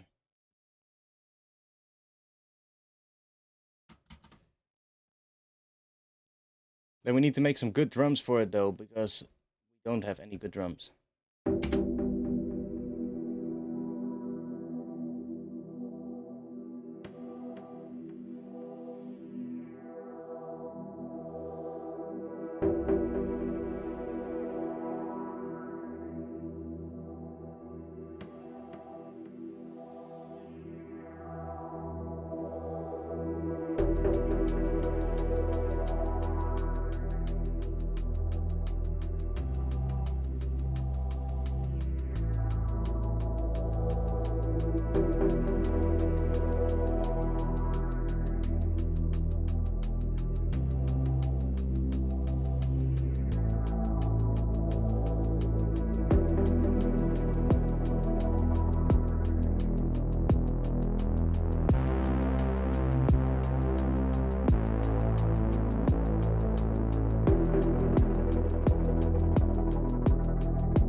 Okay. Yeah, I guess drums then. I guess it's then time for drums.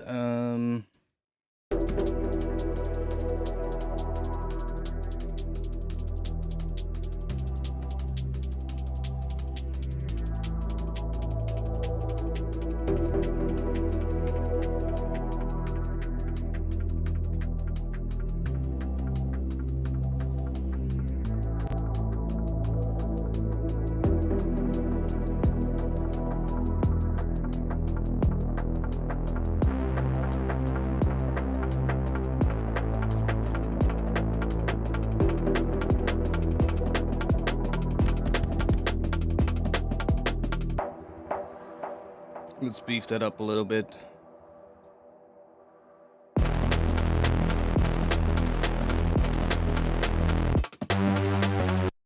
Actually, that break kind of works. Might actually be able to use that break. But let's see if we can make a good break. And saturator on it. Just crank that up with, I don't know, maybe 10 decibels or something. Get a nice loud sound. Okay. So I'm hearing a double kick first, like you get. So if I just put a hi-hat in as well.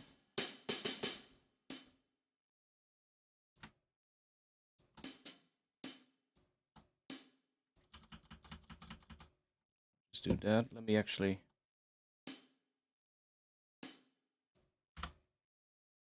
do that. Give a little bit more space here. That, and then that.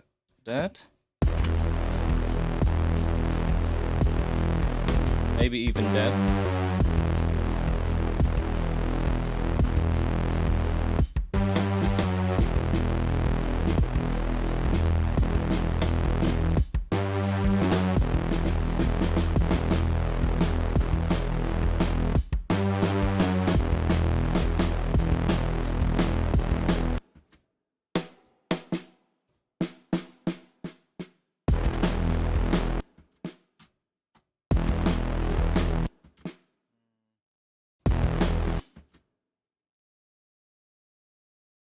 We want this, I think. I think we want that kind of a beat.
Okay.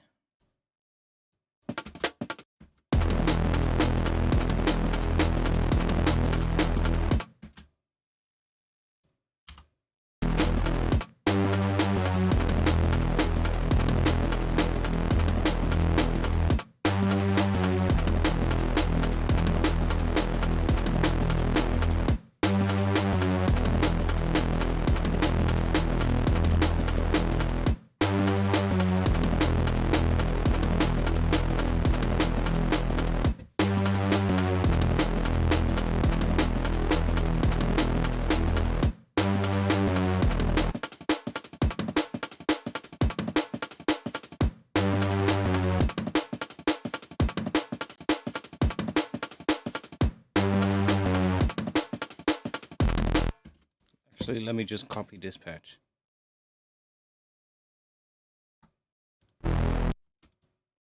And then this re-triggers, right? Yeah, it re-triggers. Except for that one, but that doesn't really matter too much. Do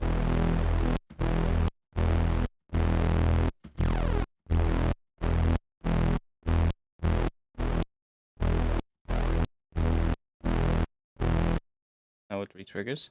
So then we can do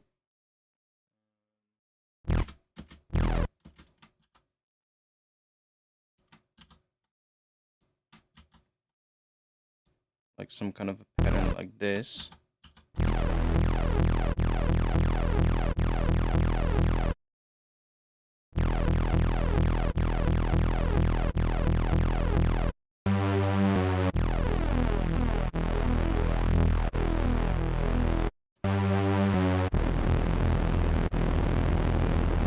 I know it sounds like crap, but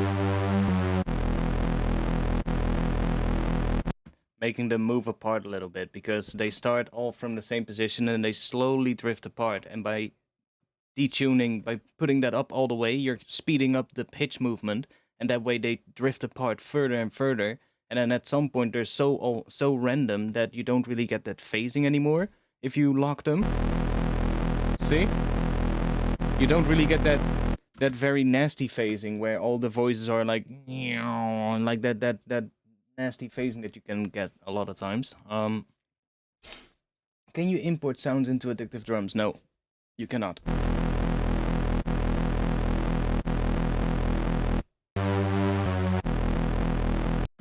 Okay. Dun dun dun dun dun. I'm thinking this. I'm thinking that rhythm. But then dun dun dun dun dun dun. Oh, that's the sidechain. My bad. I'm thinking, why is there a gap? But that's the sidechain. And then we can.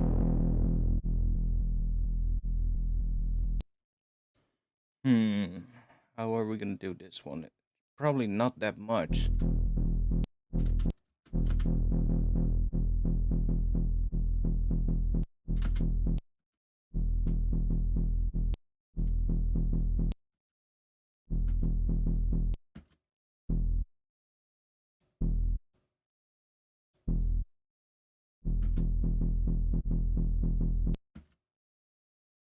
Should we do that?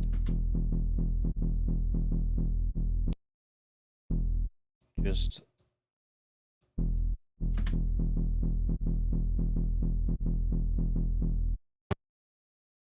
that might be good.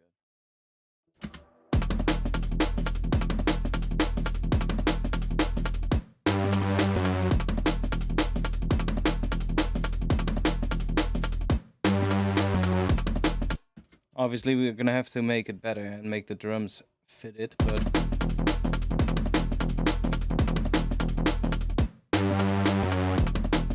I'm listening to the rhythm of this compared to the drums, if you get what I mean.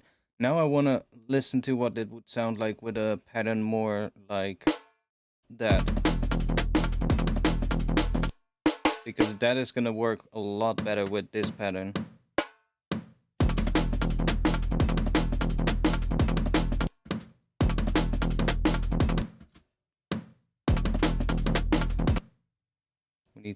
We need to use this one.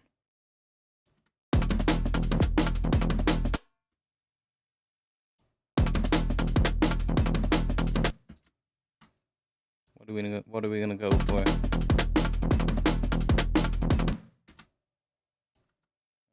That one.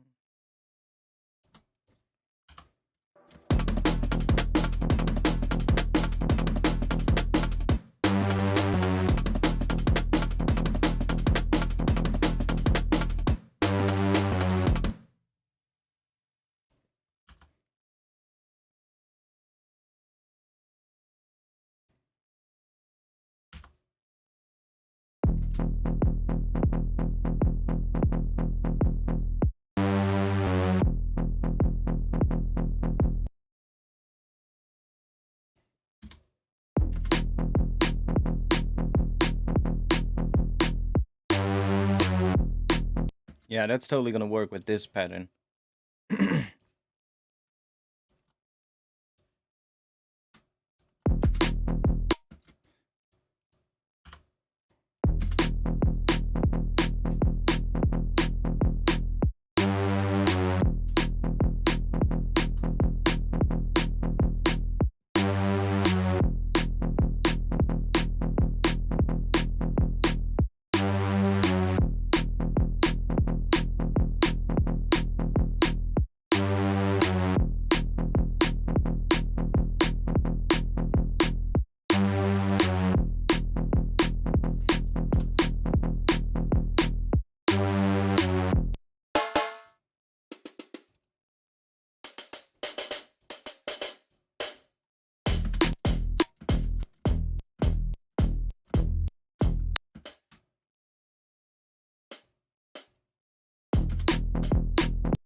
Oh.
What kind of a head pattern? Like this obviously works. Just like regular 1/4, that works.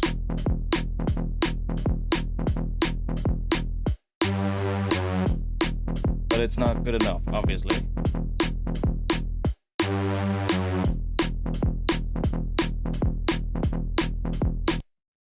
Oh, I have another addictive drums here.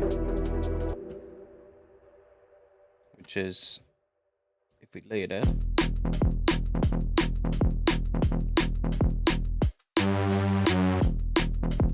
Okay, we can leave that in there. Now let's bring this break in.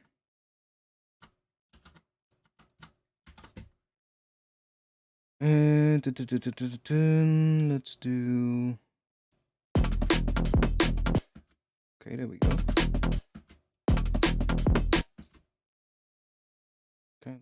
Okay.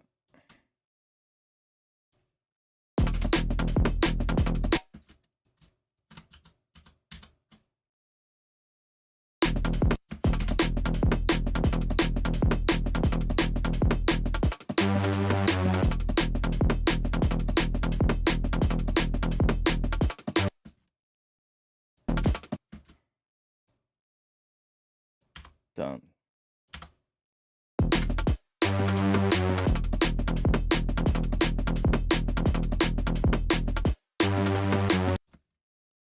Cat.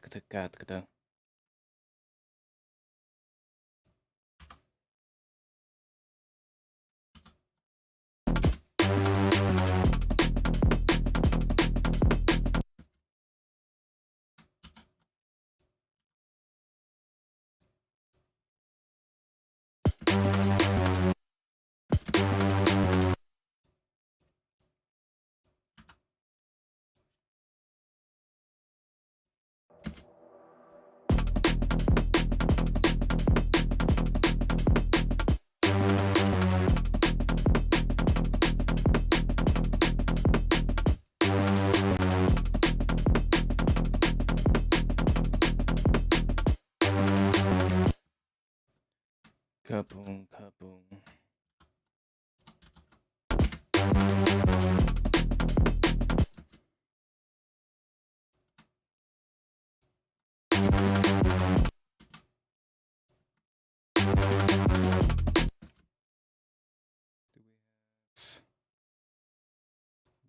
Have a single head here, but we do have this one. Let's grab that, put that here, take that out, take that out.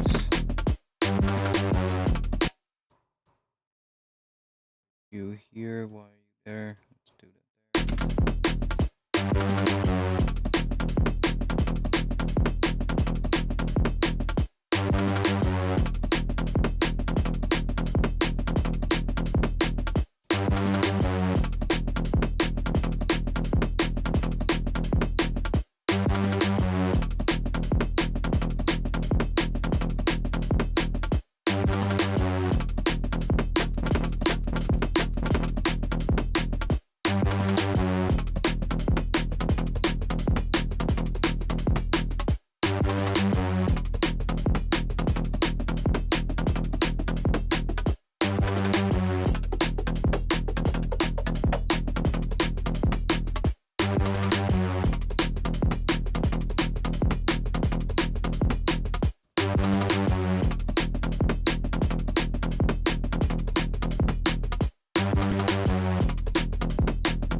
kind of like it on those last ones. That so we could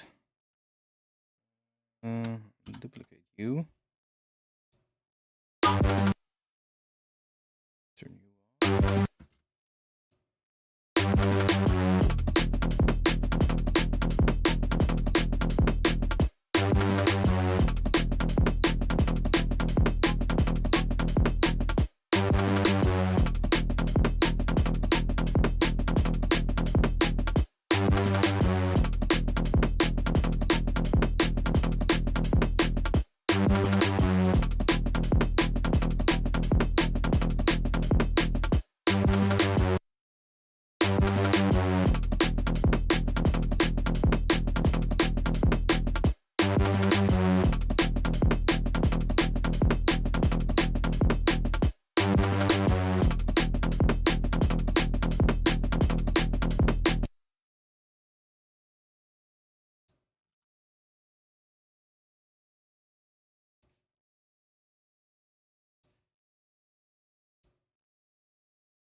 interesting. You could even automate that on the notes of the bass. Like,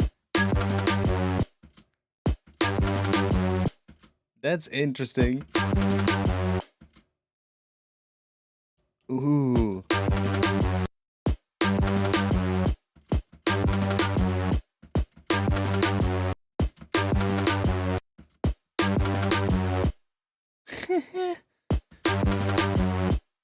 This is G. Then the second one should be F sharp.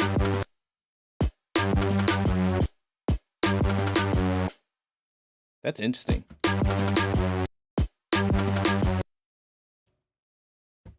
The snare resonance following along with the bass notes.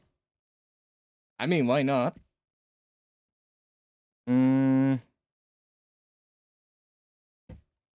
What is the best way to do this?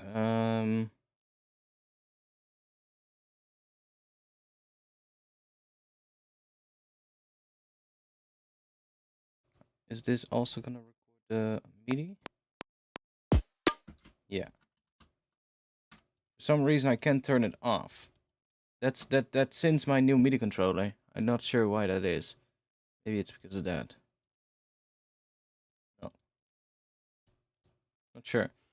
Like, I can only switch between 2 modes, but I cannot turn it off. So maybe somebody knows who's watching, but I have no clue. What is the best, quickest way to do this? I want to move them both. Like, normally I would record it, but... Well, I guess I can record it. Just do this.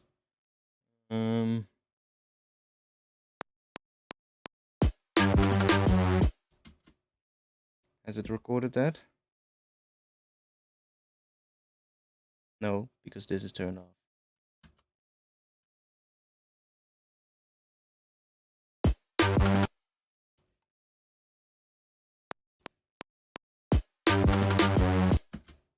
Now it should have recorded that.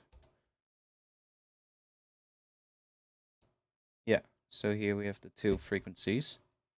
It's a minuscule change, but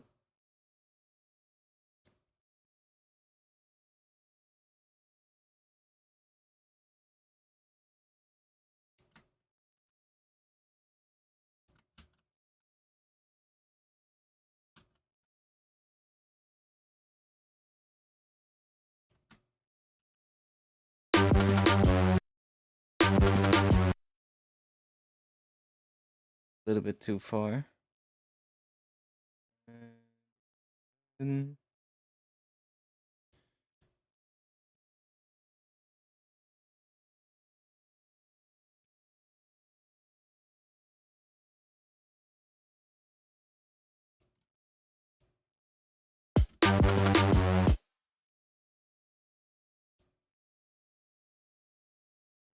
What is this one gonna have to be then? More. Oh.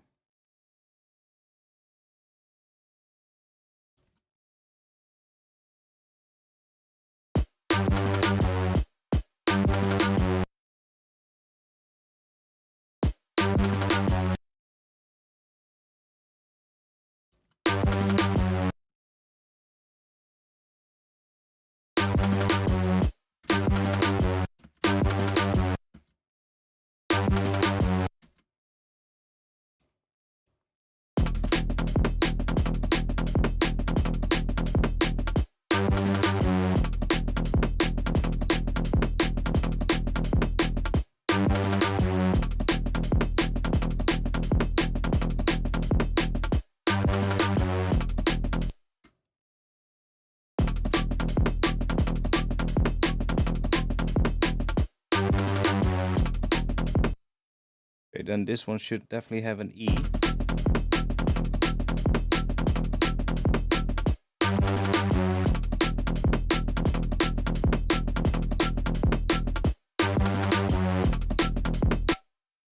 E, and what else should we do? E and B.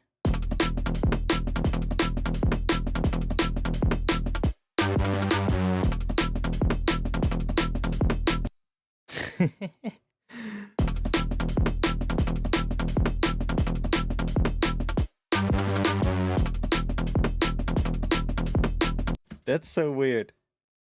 That's so weird. A snare drum with, I don't know, a melodic layer to it.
Much better.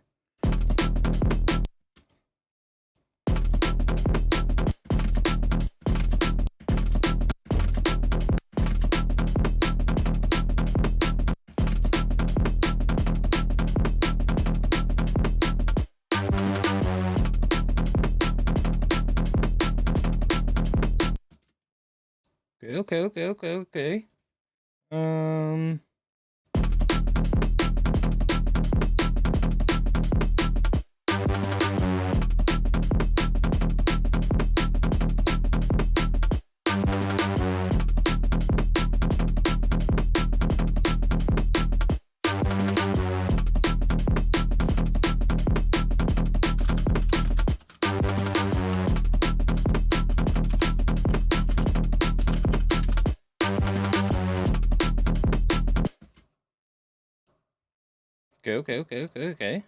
So let's move this up. We've got a new thing. I'm not too sure about the snare resonances, but that could change. But I like what that bass does with the groove of the drums. That dum dum dum dum dum dum dum dum dum. That's so nice. Has a really nice rolling kind of groove.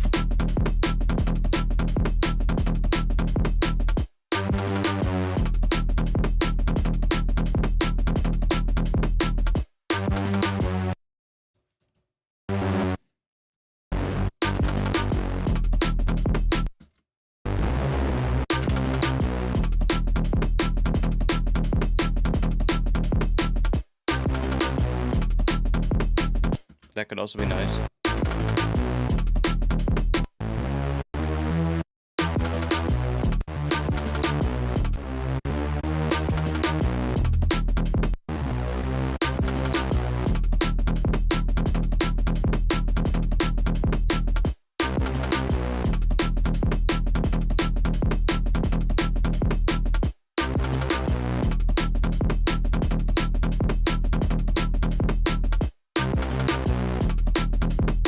Now the snare resonances are not in tune, but we can make them. I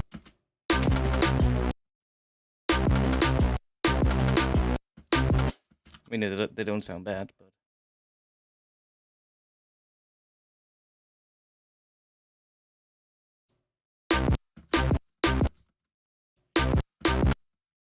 That is A sharp, D, and G. Not even in the skill.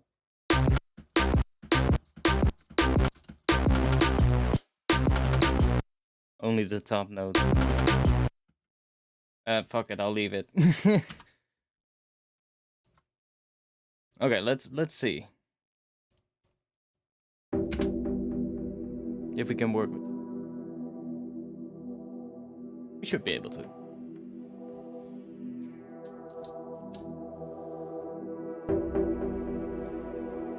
Do we still have people watching on this late Friday evening? It's actually already Saturday now here. If you are, raise your hands in the chat.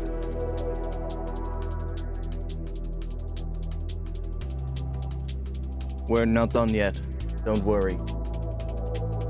Raise your hands if you're still up for another hour.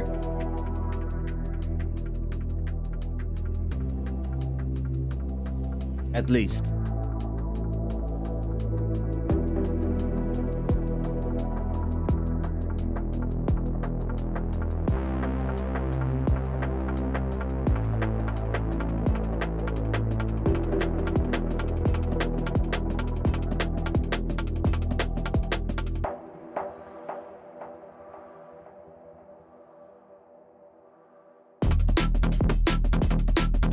Oh yeah, that's gonna work. That's gonna work. I already hear it. It's totally not done yet. It's way too rough, way too simple, but I can already hear that is gonna work. Save. It's only 3:30 p.m. here in Beverly Hills. Bro, have you saved the project? I just did.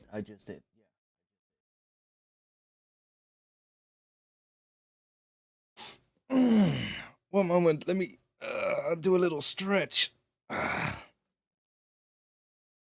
Stretch and a drink. Stay hydrated. Okay, let's see.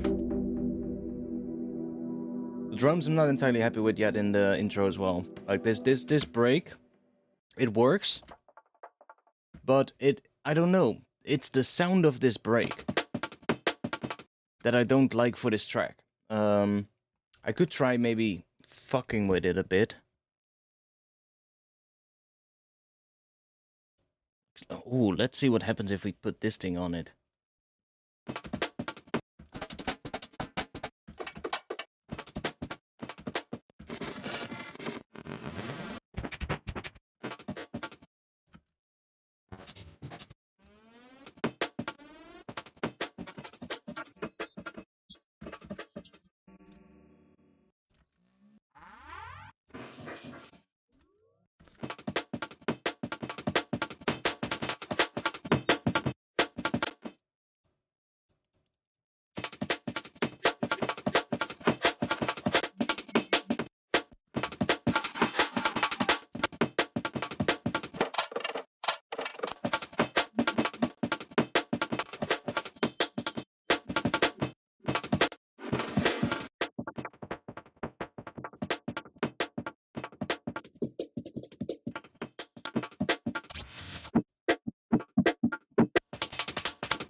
That already sounds a little bit better. Like, because the tone of it is different now. Because that's the thing that I don't like. Like, compare this. I mean, it's not bad, but it's just the tone of it is not entirely nice. I don't like it, but this makes it a lot dirtier.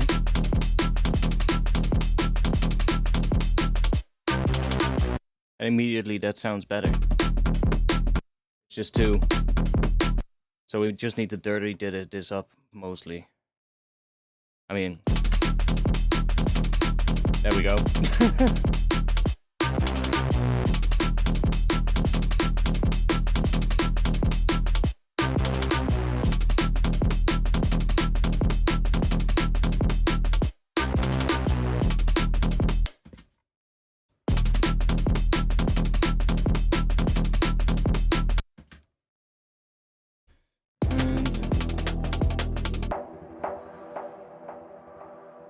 Well,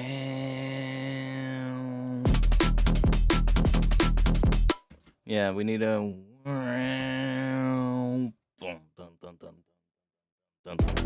like a reece going into that drop. So we need like a like right here. What is that? Probably E to G to F sharp. Or E to C to B. That could also work.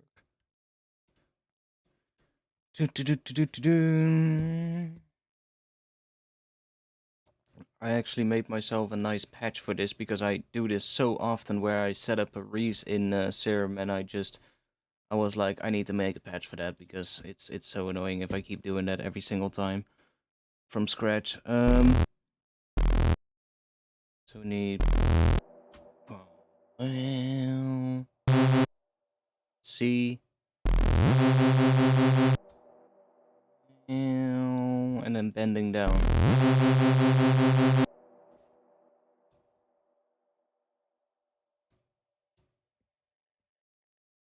Bending down with one semitone.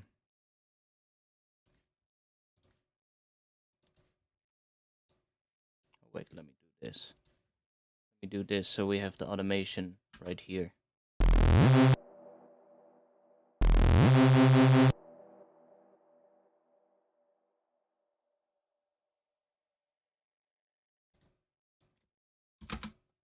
Oh.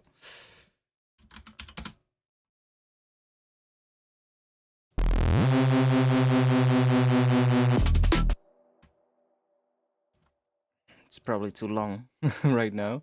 Where do I want it to come in? Let me check.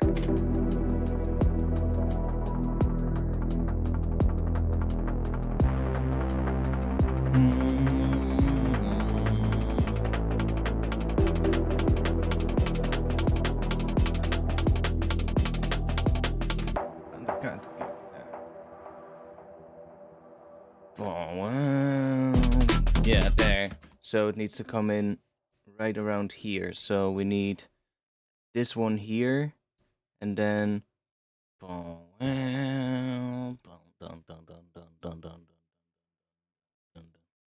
yes.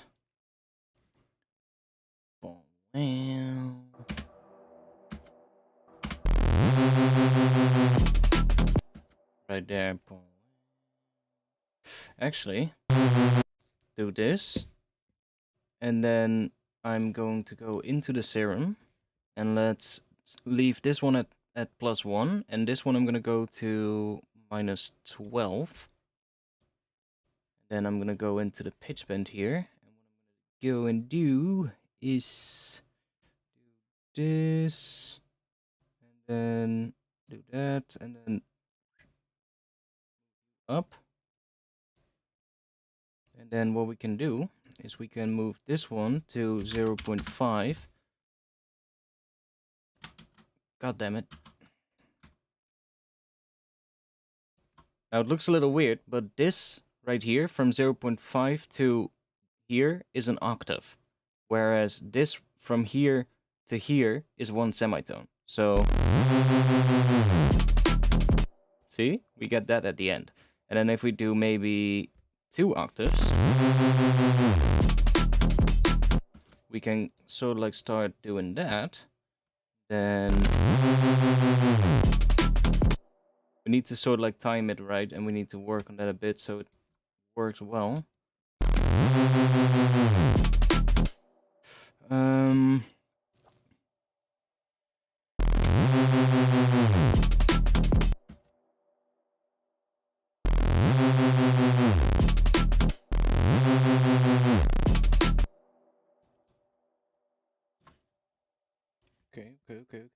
Okay.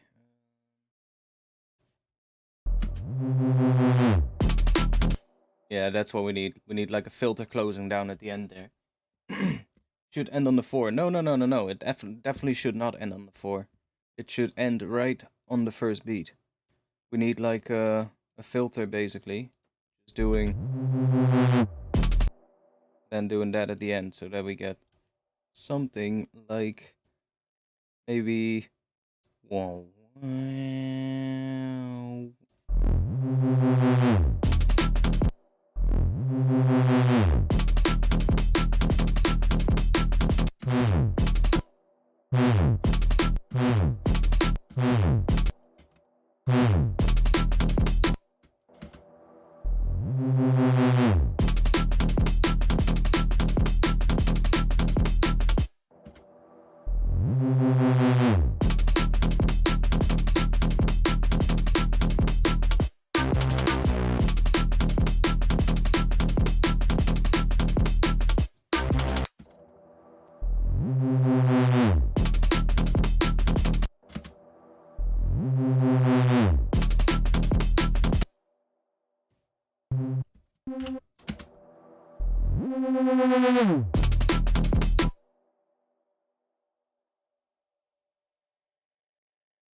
Get so many weird sounds by boosting in front of a distortion.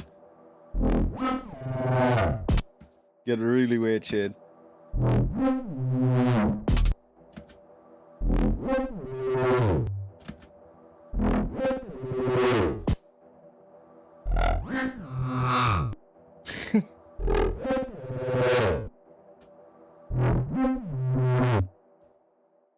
After it is also cool.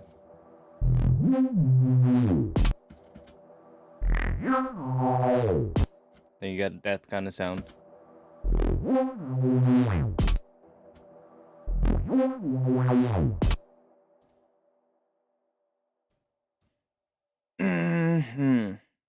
I'm not sure what kind of a reese we're gonna do in front of there, but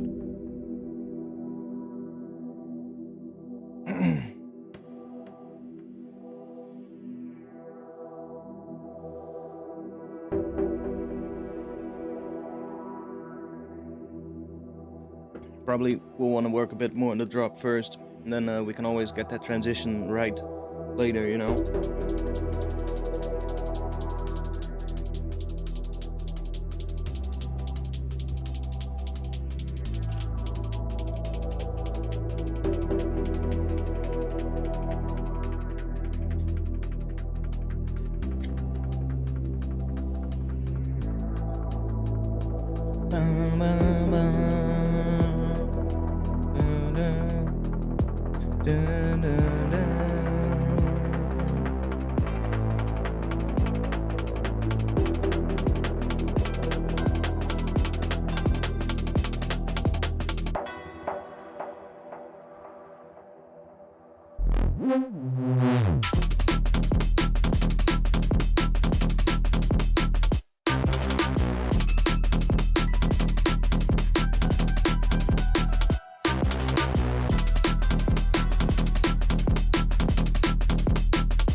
I love that pattern.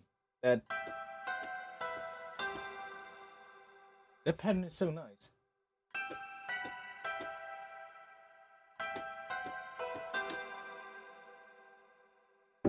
Some reason those combination of those notes are really cool.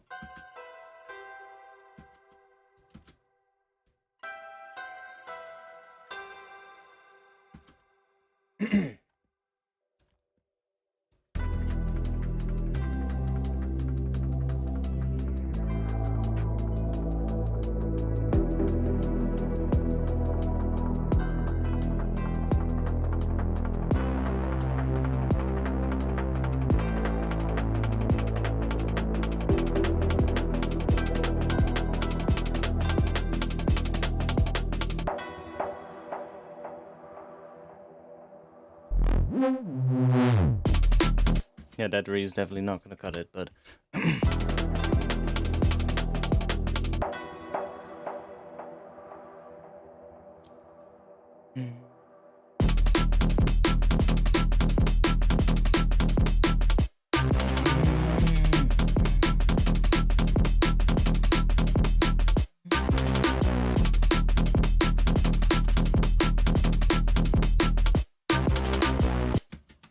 okay, let's do this.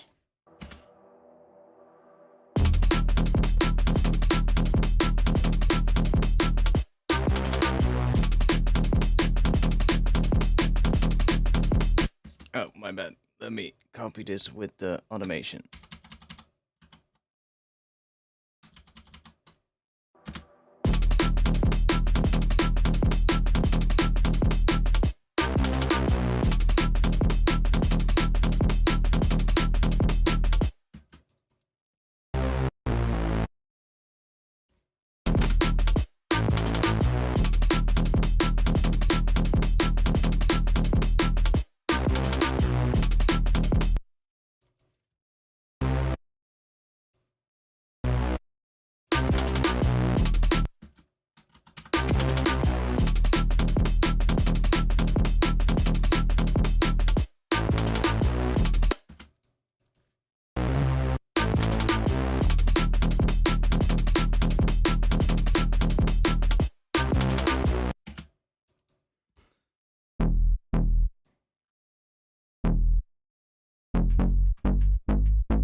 Let's move you out of the way.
We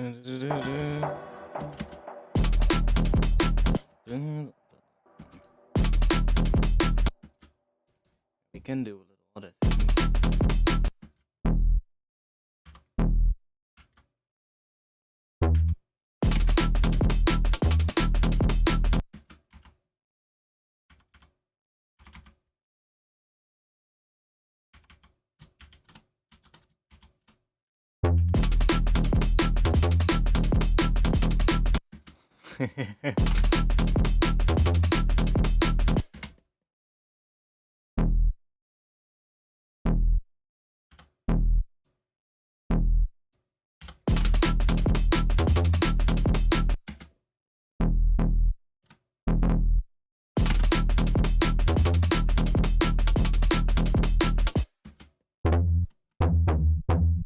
Ooh.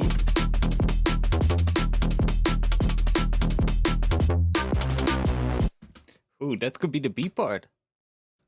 Like, that could be the B part. Listen to this with just this. Like, let's take this section, drop that here, do that, then just take you, and go back into this. This could be the B section.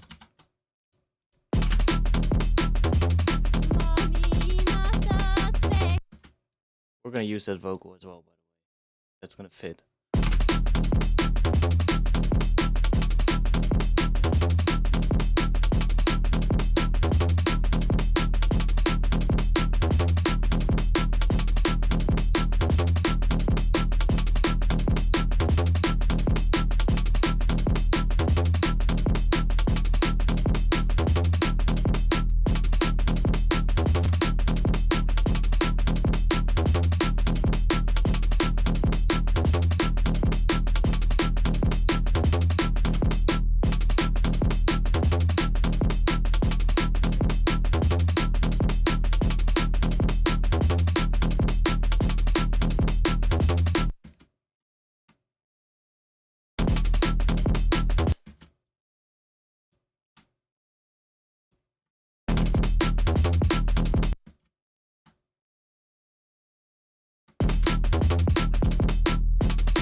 I wanna hear it with a different snare. I don't like the snare at all.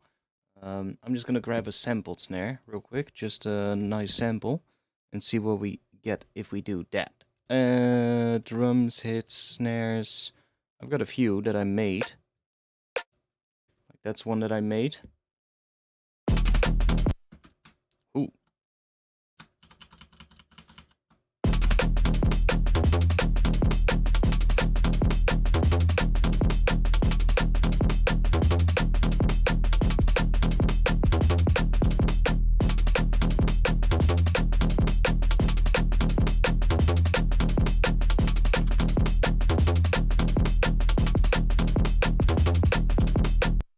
It's an option.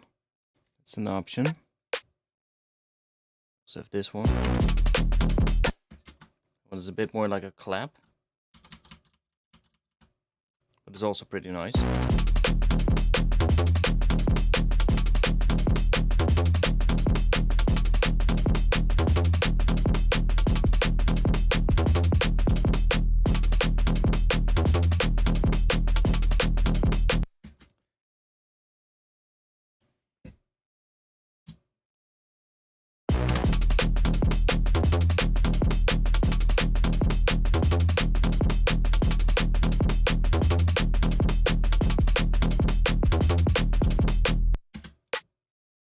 This one has a bit more of a resonance in it.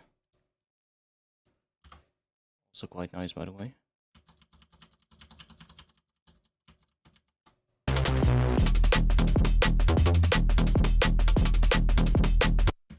What happens if we pitch it down? 7 semitones, so it becomes E. Oh, that's really slow. That would be G. That's the minor third. Oh, I think I just saved. Well, accidental save, that's always good.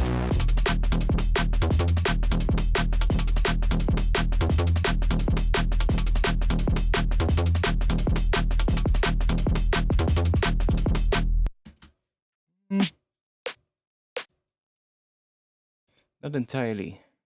Not entirely.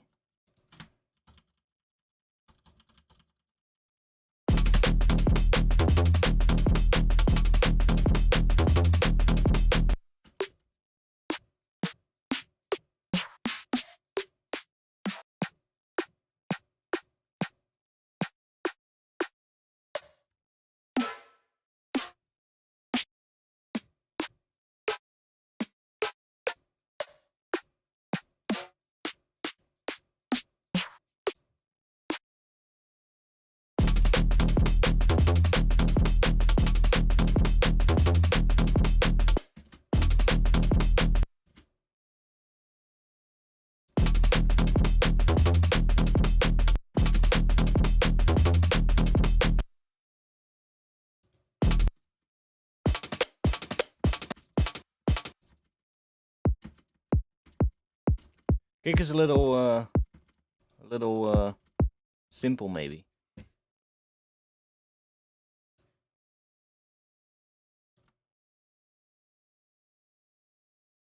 Actually, let me just grab everything.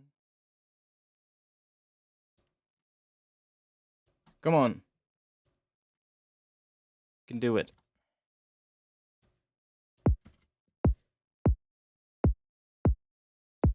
Let's give it a little bit of noise.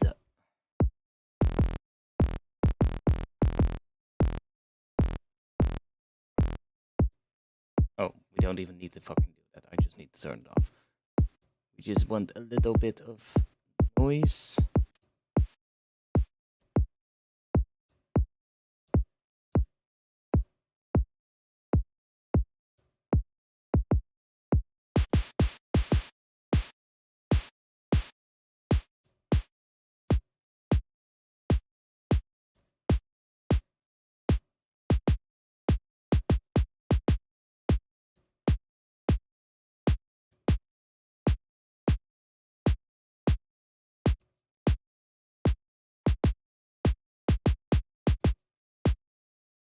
I actually don't mind it.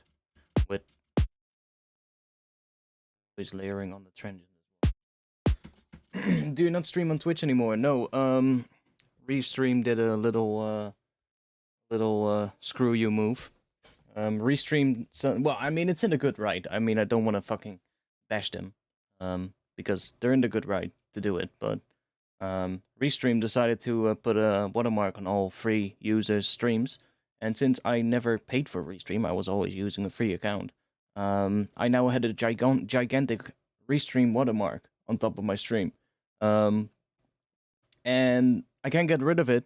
But then I need to buy a subscription, and that subscription is quite expensive. I had to say, it was like 49 euros a month or something.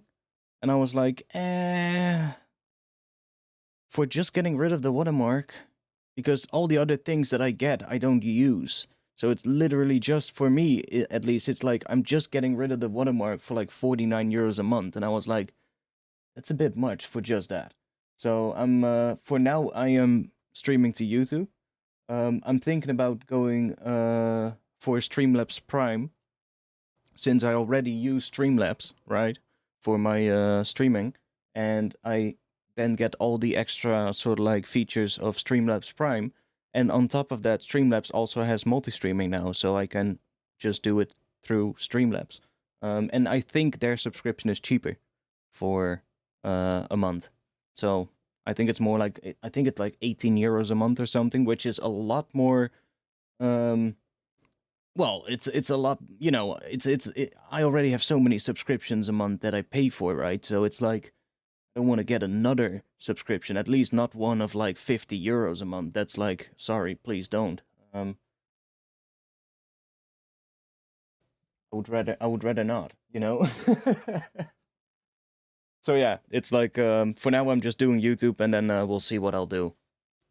Probably gonna be the Streamlabs thing, or I might try out. There's one other solution, but that would mean I'm gonna have to switch everything over to the regular OBS.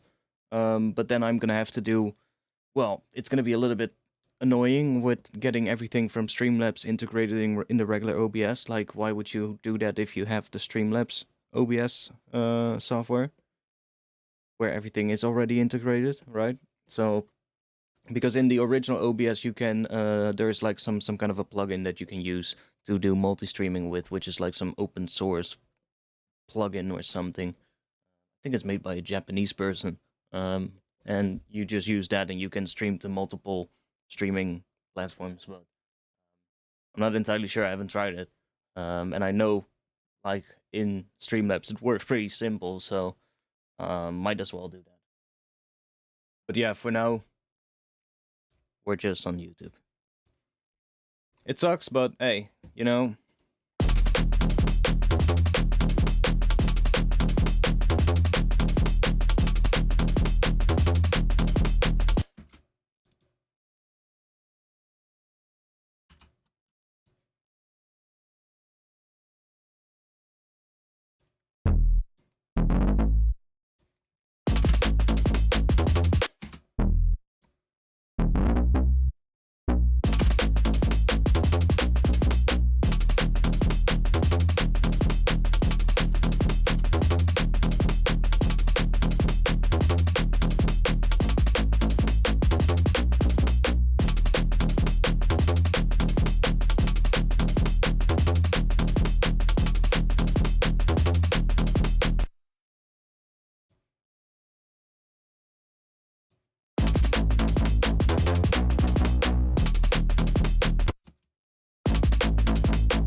Like, it has no sub, but I do like the sound of it.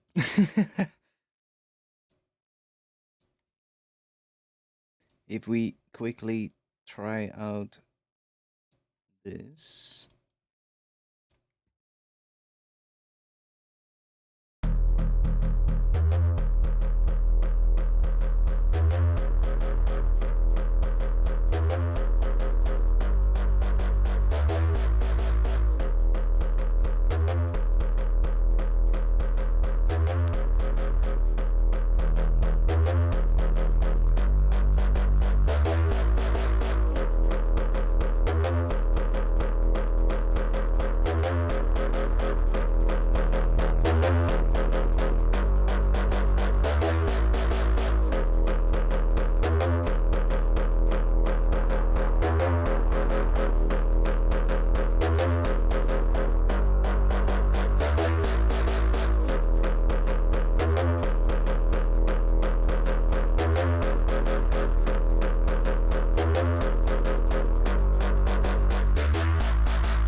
Where do you get your Ableton skins? I make them myself. You can get them on my Patreon. Patreon.com/artifacts.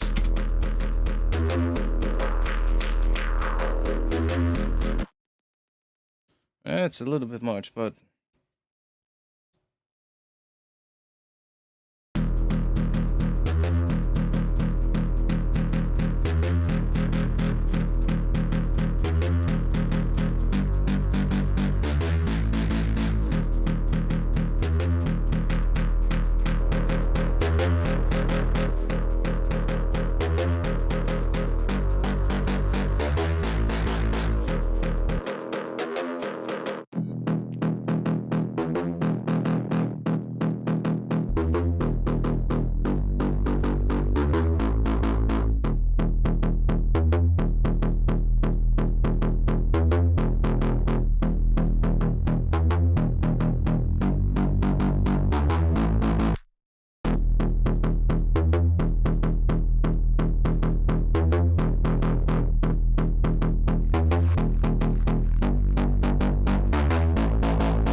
Nice tone. Yeah.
Yeah.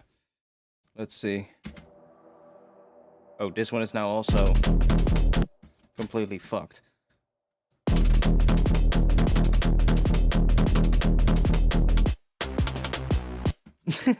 Compared to the other one, because I did all the processing on it. It's mostly because of the saturator and shit. This one.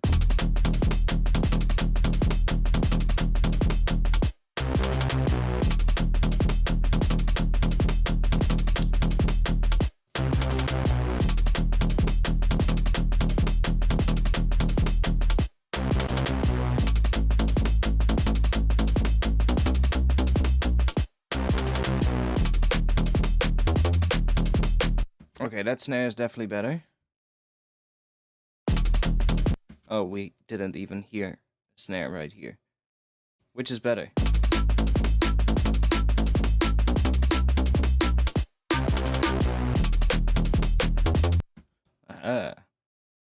Actually, I feel like it's nice. Maybe it's just the resonance being a little bit too long. So that would mean need to tweak these right here. Why are you here twice? Oh, because they're two. Yeah. Which one is it?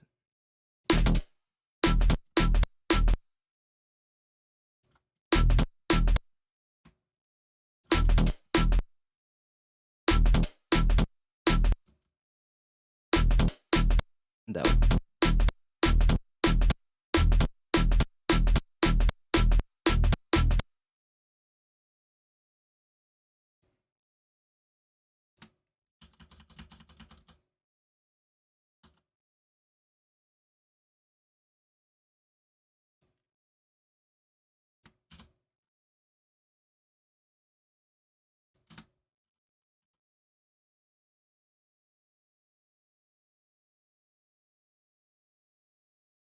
Like that, and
don't need the automation right here.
Whoops.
Should I just bring that in entire section here?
Okay. Let's get rid of that one.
I'm thinking about what we can do here.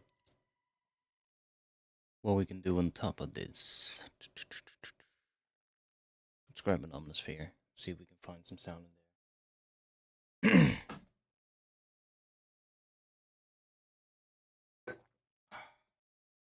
How late is it? 1:34 a.m. Nice.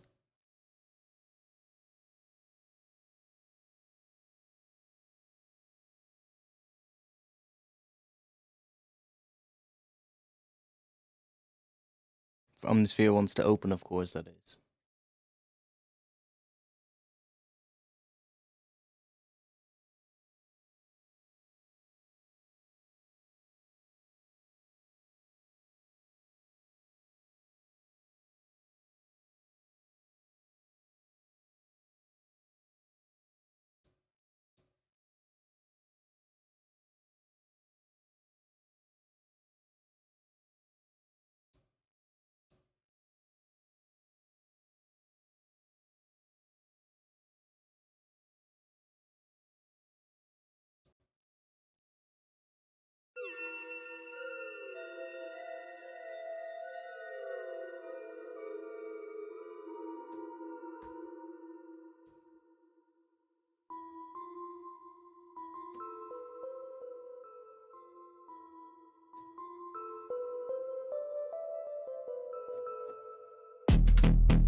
Yo, come on.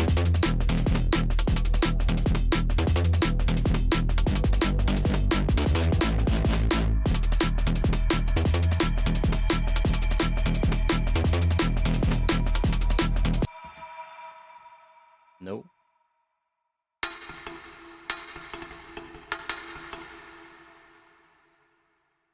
Why is it so slow again suddenly? It was way quicker. I reinstalled my Windows, and now it's acting up slow again.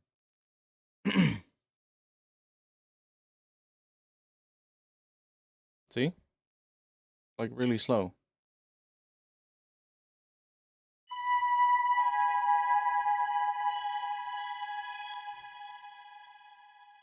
This is your captain speaking.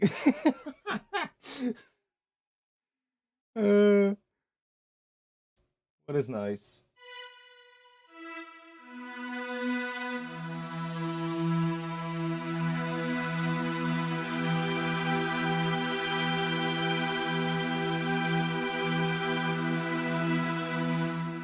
It's also loud as hell. Let's back it down a bit.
Yeah, come on.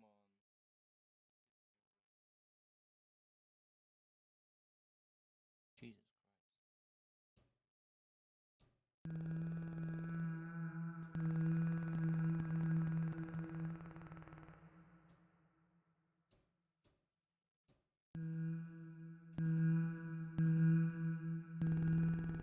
What is that? Where's that coming from?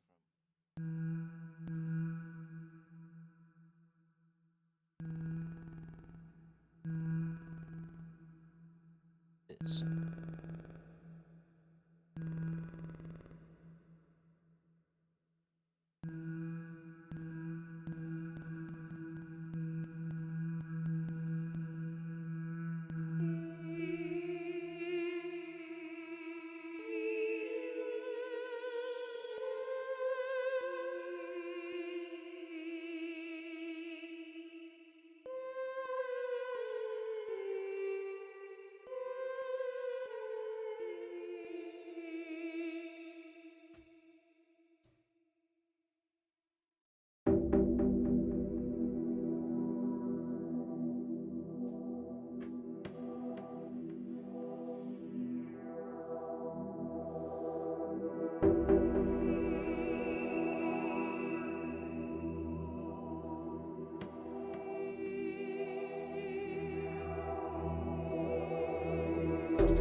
Why are they all so shit?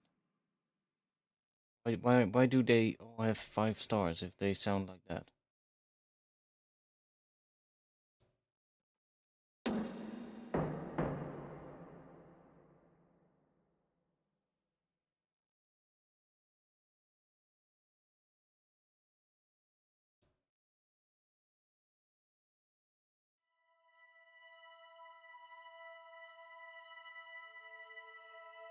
Okay, that one is nice. Not for this track, I think. Maybe for the intro, but...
Nice patch. I like this one. This one is really.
Okay, I'm gonna stop streaming.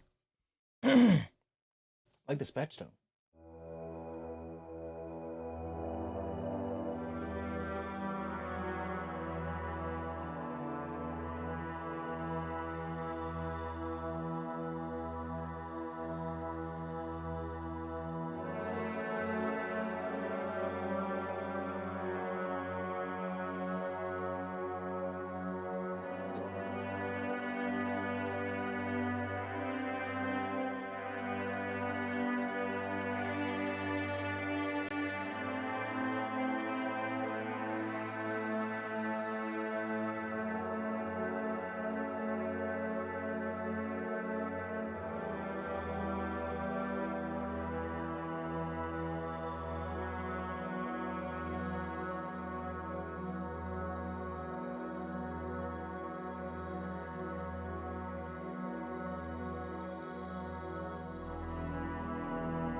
There's some cool patches in here. Harmonic piano.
Yeah, okay. I'm gonna stop streaming. That's gonna be it for tonight. Thanks for being here. I'll see what I'm gonna do with this tune. Probably gonna work a bit more on it tomorrow or something.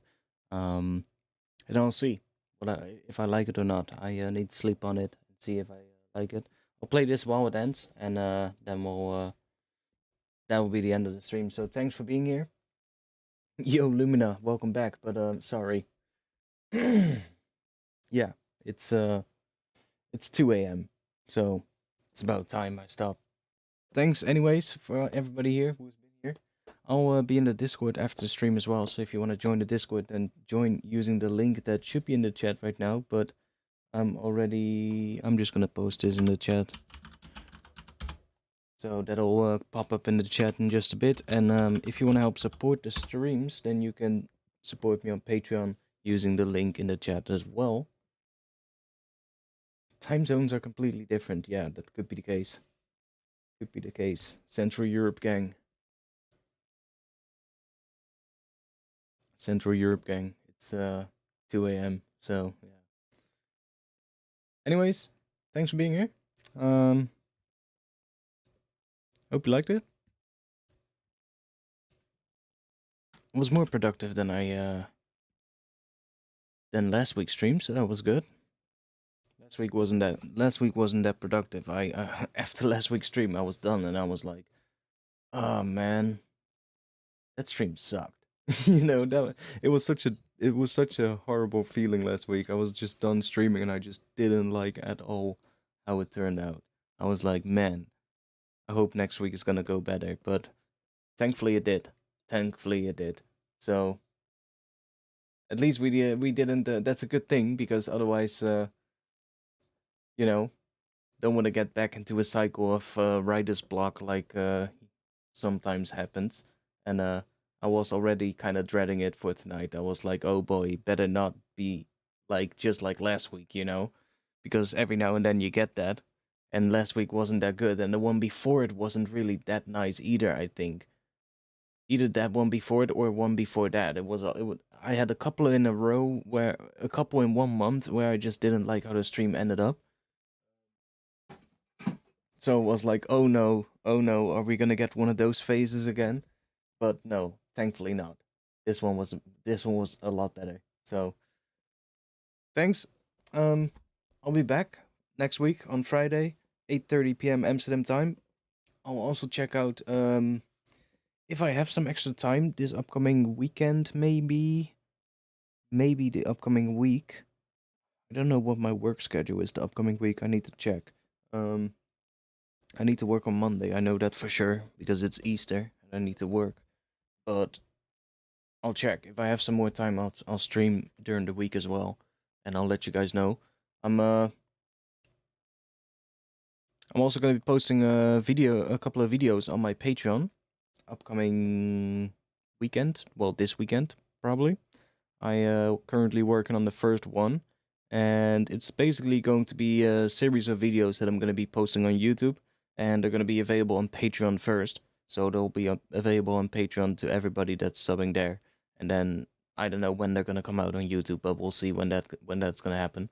But it's gonna be a bit of a deeper dive into making drum and bass drums, breaking down all the kind of things, and it's kind of like a follow-up video, a follow-up series, I should say, to the video I did, I think 2 or 3 years ago, called "The Basics of Drum and Bass Drum Patterns," I believe it was, and that video is watched a lot. Like it's one of my best watched videos, and at this pace, I think it's the third best watched video, and at this rate, it's gonna be the best watched video in like probably a year or something, because that video is just like I think it's 2 years old or 3 years old maybe, and it's like it has like almost as much views as my two best watched videos, which are both like 5 or 7 years old.